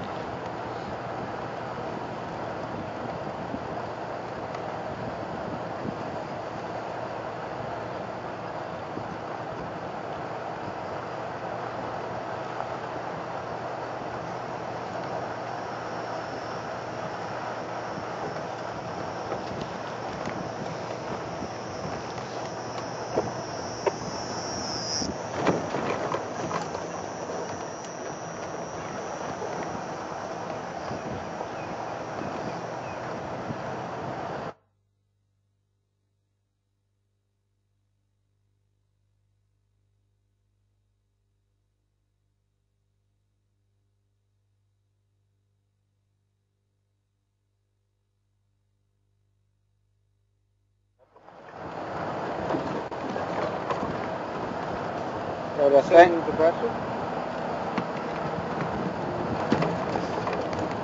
it's charging the camera batteries. The picture should be back soon. Thanks, Hamin. Copy that.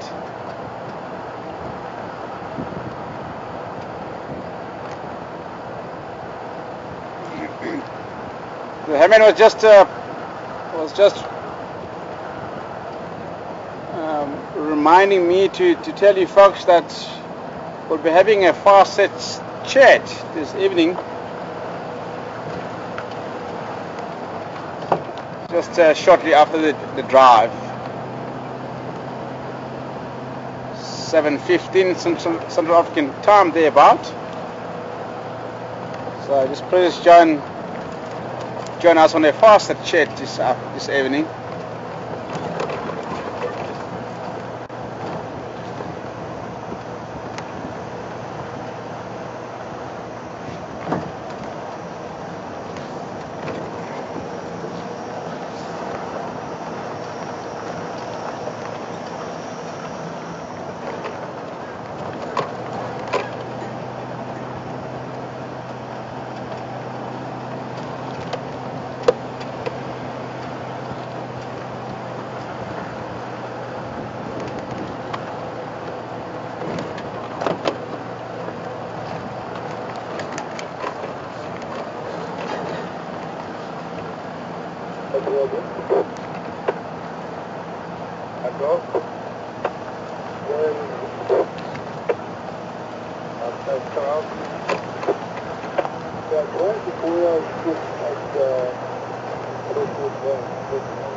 You're bringing up again? I'm here to put that. I just got that. I put up the right step. No, it's not your left step. I just put it on. Okay, so this, gonna come down. Next step? Okay. Have you got last class mantra? If I'm not too sure the mom is somewhere here, just at the southern side of the Denver, make another line of the river side. The farm, just take the Denver and the second side of the Denver. One minute more on your other side. Is this confirmed she's got a bomb over there? Negative. That's my pickup. Copy. You're going to stick around and watch what are we to do? You think it's going to do it? Right. Everything's just too far. I will try to stick around here. But I'll stick around the map. Okay, so no, I don't know if it's going to go. It's not too much charge, but let me know if you do get visit on WhatsApp.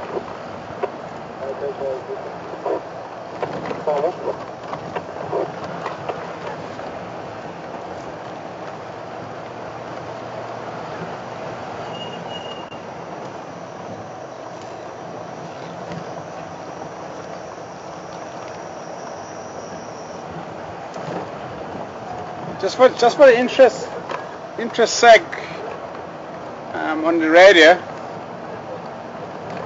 Tucson has just located on the White Love's offspring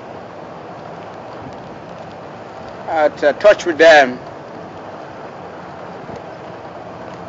and unfortunately we can't go there because that area is it's out of traversing range. White Love,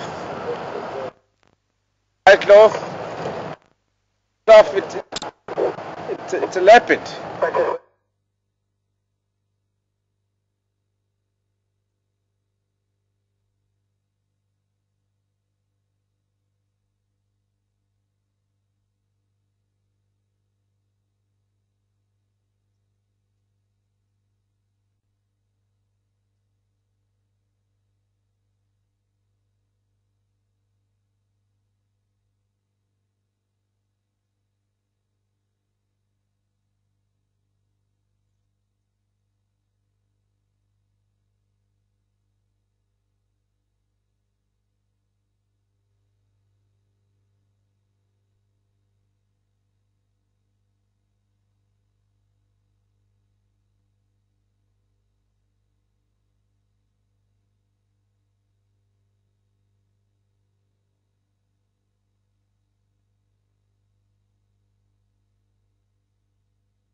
Alright everyone,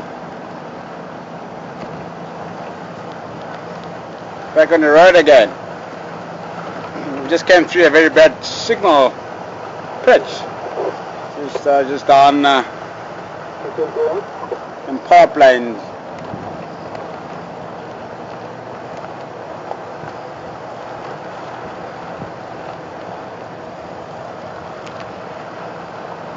We're just saying that Tucson had located on one of offspring, but the mother is in there. Maybe she went hunting this afternoon, and she left the baby, or it's no longer a baby. It's a sub-adult on its own.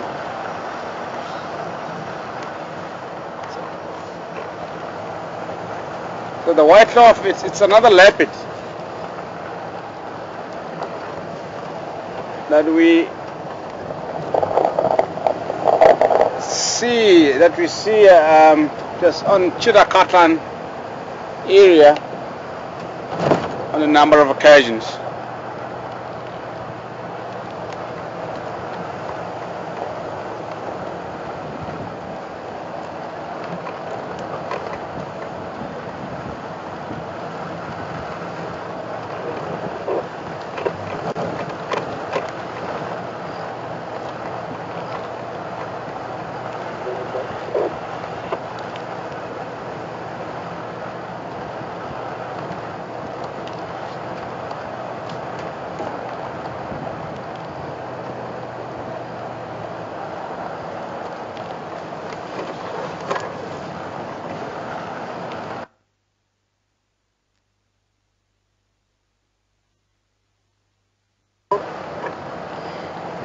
Yes, sir.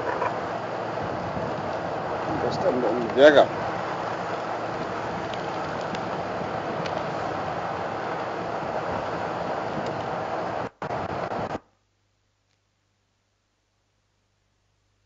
Yes, down again.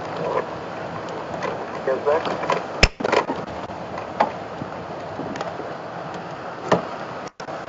Double thanks.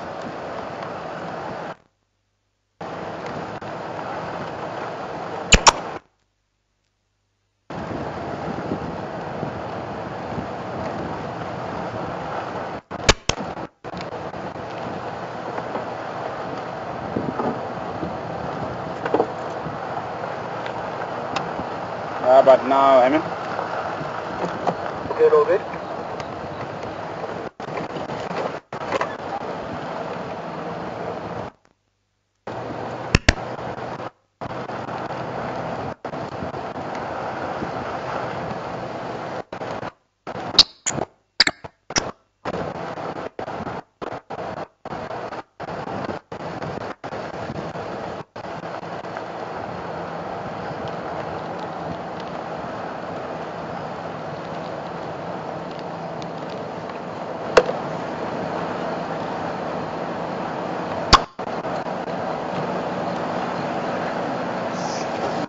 Pala. We're going to be bypassing them. It's a whole family.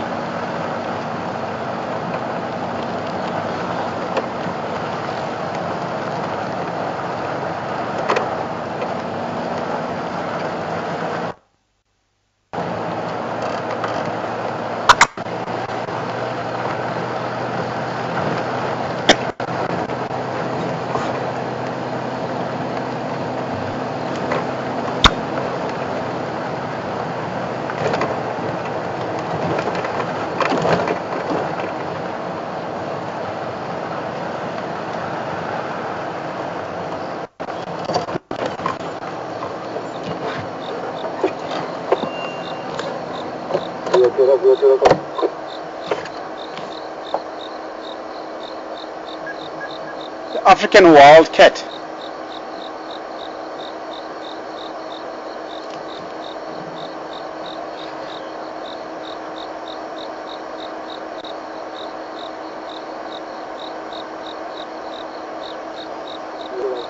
Beautiful, eh? You often see this guy around Sandy Patch, this area. So if I'm not mistaken, this is either the second time or the third time to see him at the same area.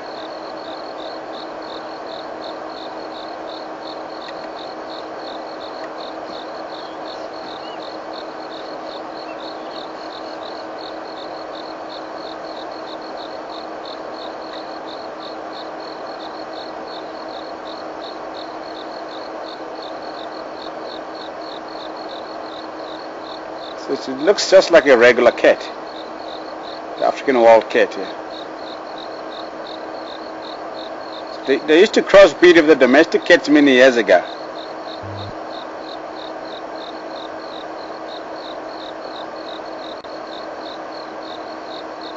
While the people were still sharing the land of the wildlife.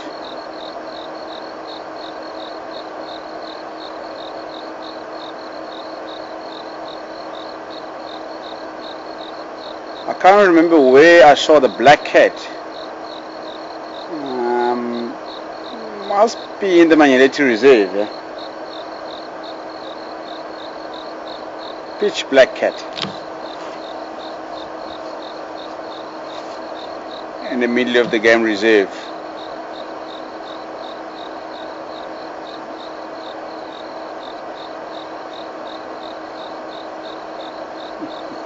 So cute, yeah? Very cute cat. It's looking for food at the moment. Kit cat.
Hello everyone, this is Herman in Final Control, and the battery on the vehicle just got flat, and the guys are just quickly switching over to the top bank. We'll be back on the game drive vehicle in the next few seconds, so please stick around. And then also at 7:15 we'll be having our fireside chat, so please join us for that as well.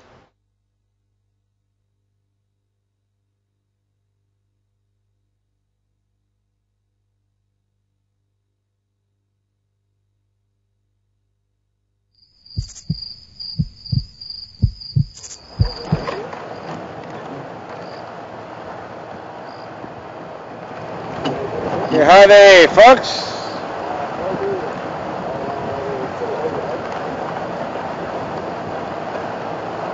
We mobile again.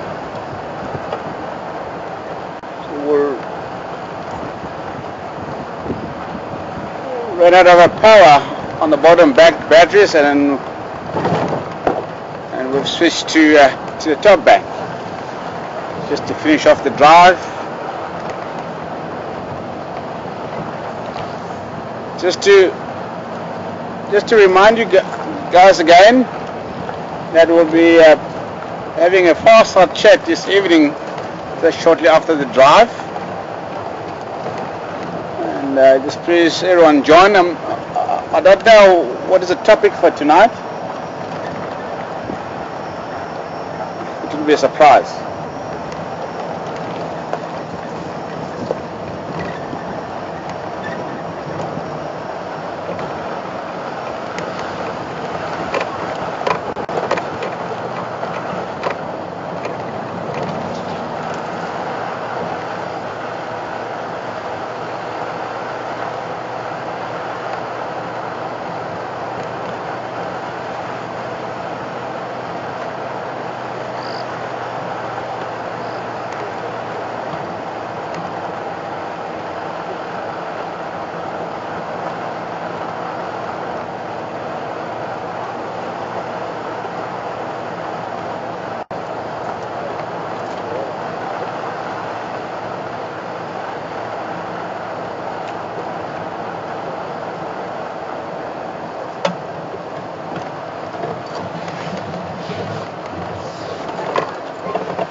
Very quiet evening, eh?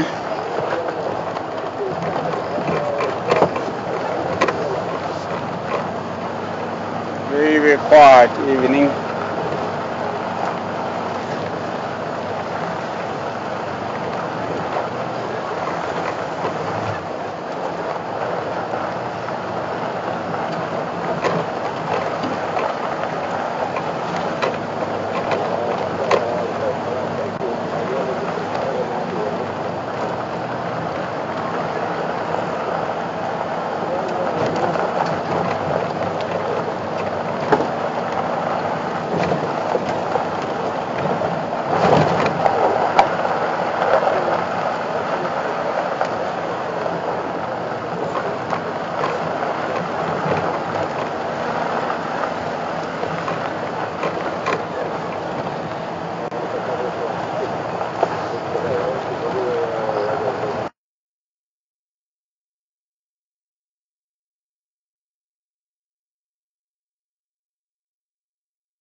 this is happening in final control, and it seems like, well, it doesn't seem like, I know that our broadcasting PC shut down again. So restart everything, but it seems like it's running again. The guys are already almost back here at the camp. They're setting up for a fireside chat with Peter Brock this afternoon.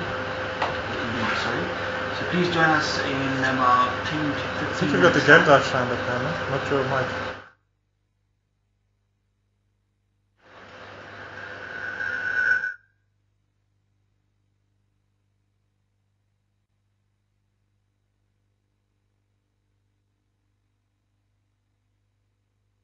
Hello everyone, this is Hadman in Final Control, and the broadcasting PC restarted again, so I had to restart everything, and the guys are already on their way back from the game drive. Unfortunately, they won't be able to shut down from their side. Thank you very much for joining us for the PM Safari, and please join us in about 10 minutes time when we'll be sitting around the fire and having a fireside chat with Peter Brat. He's going to talk to us about some of the highlights during the course of the week. So please join us in 15 minutes time, and for me for now, have a lovely evening wherever you may be.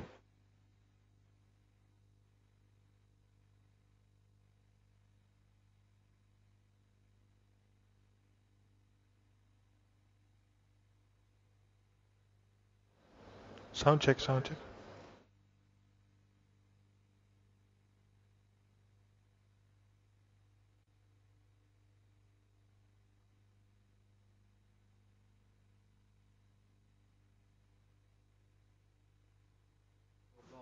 Oh, okay. Sound check, sound check.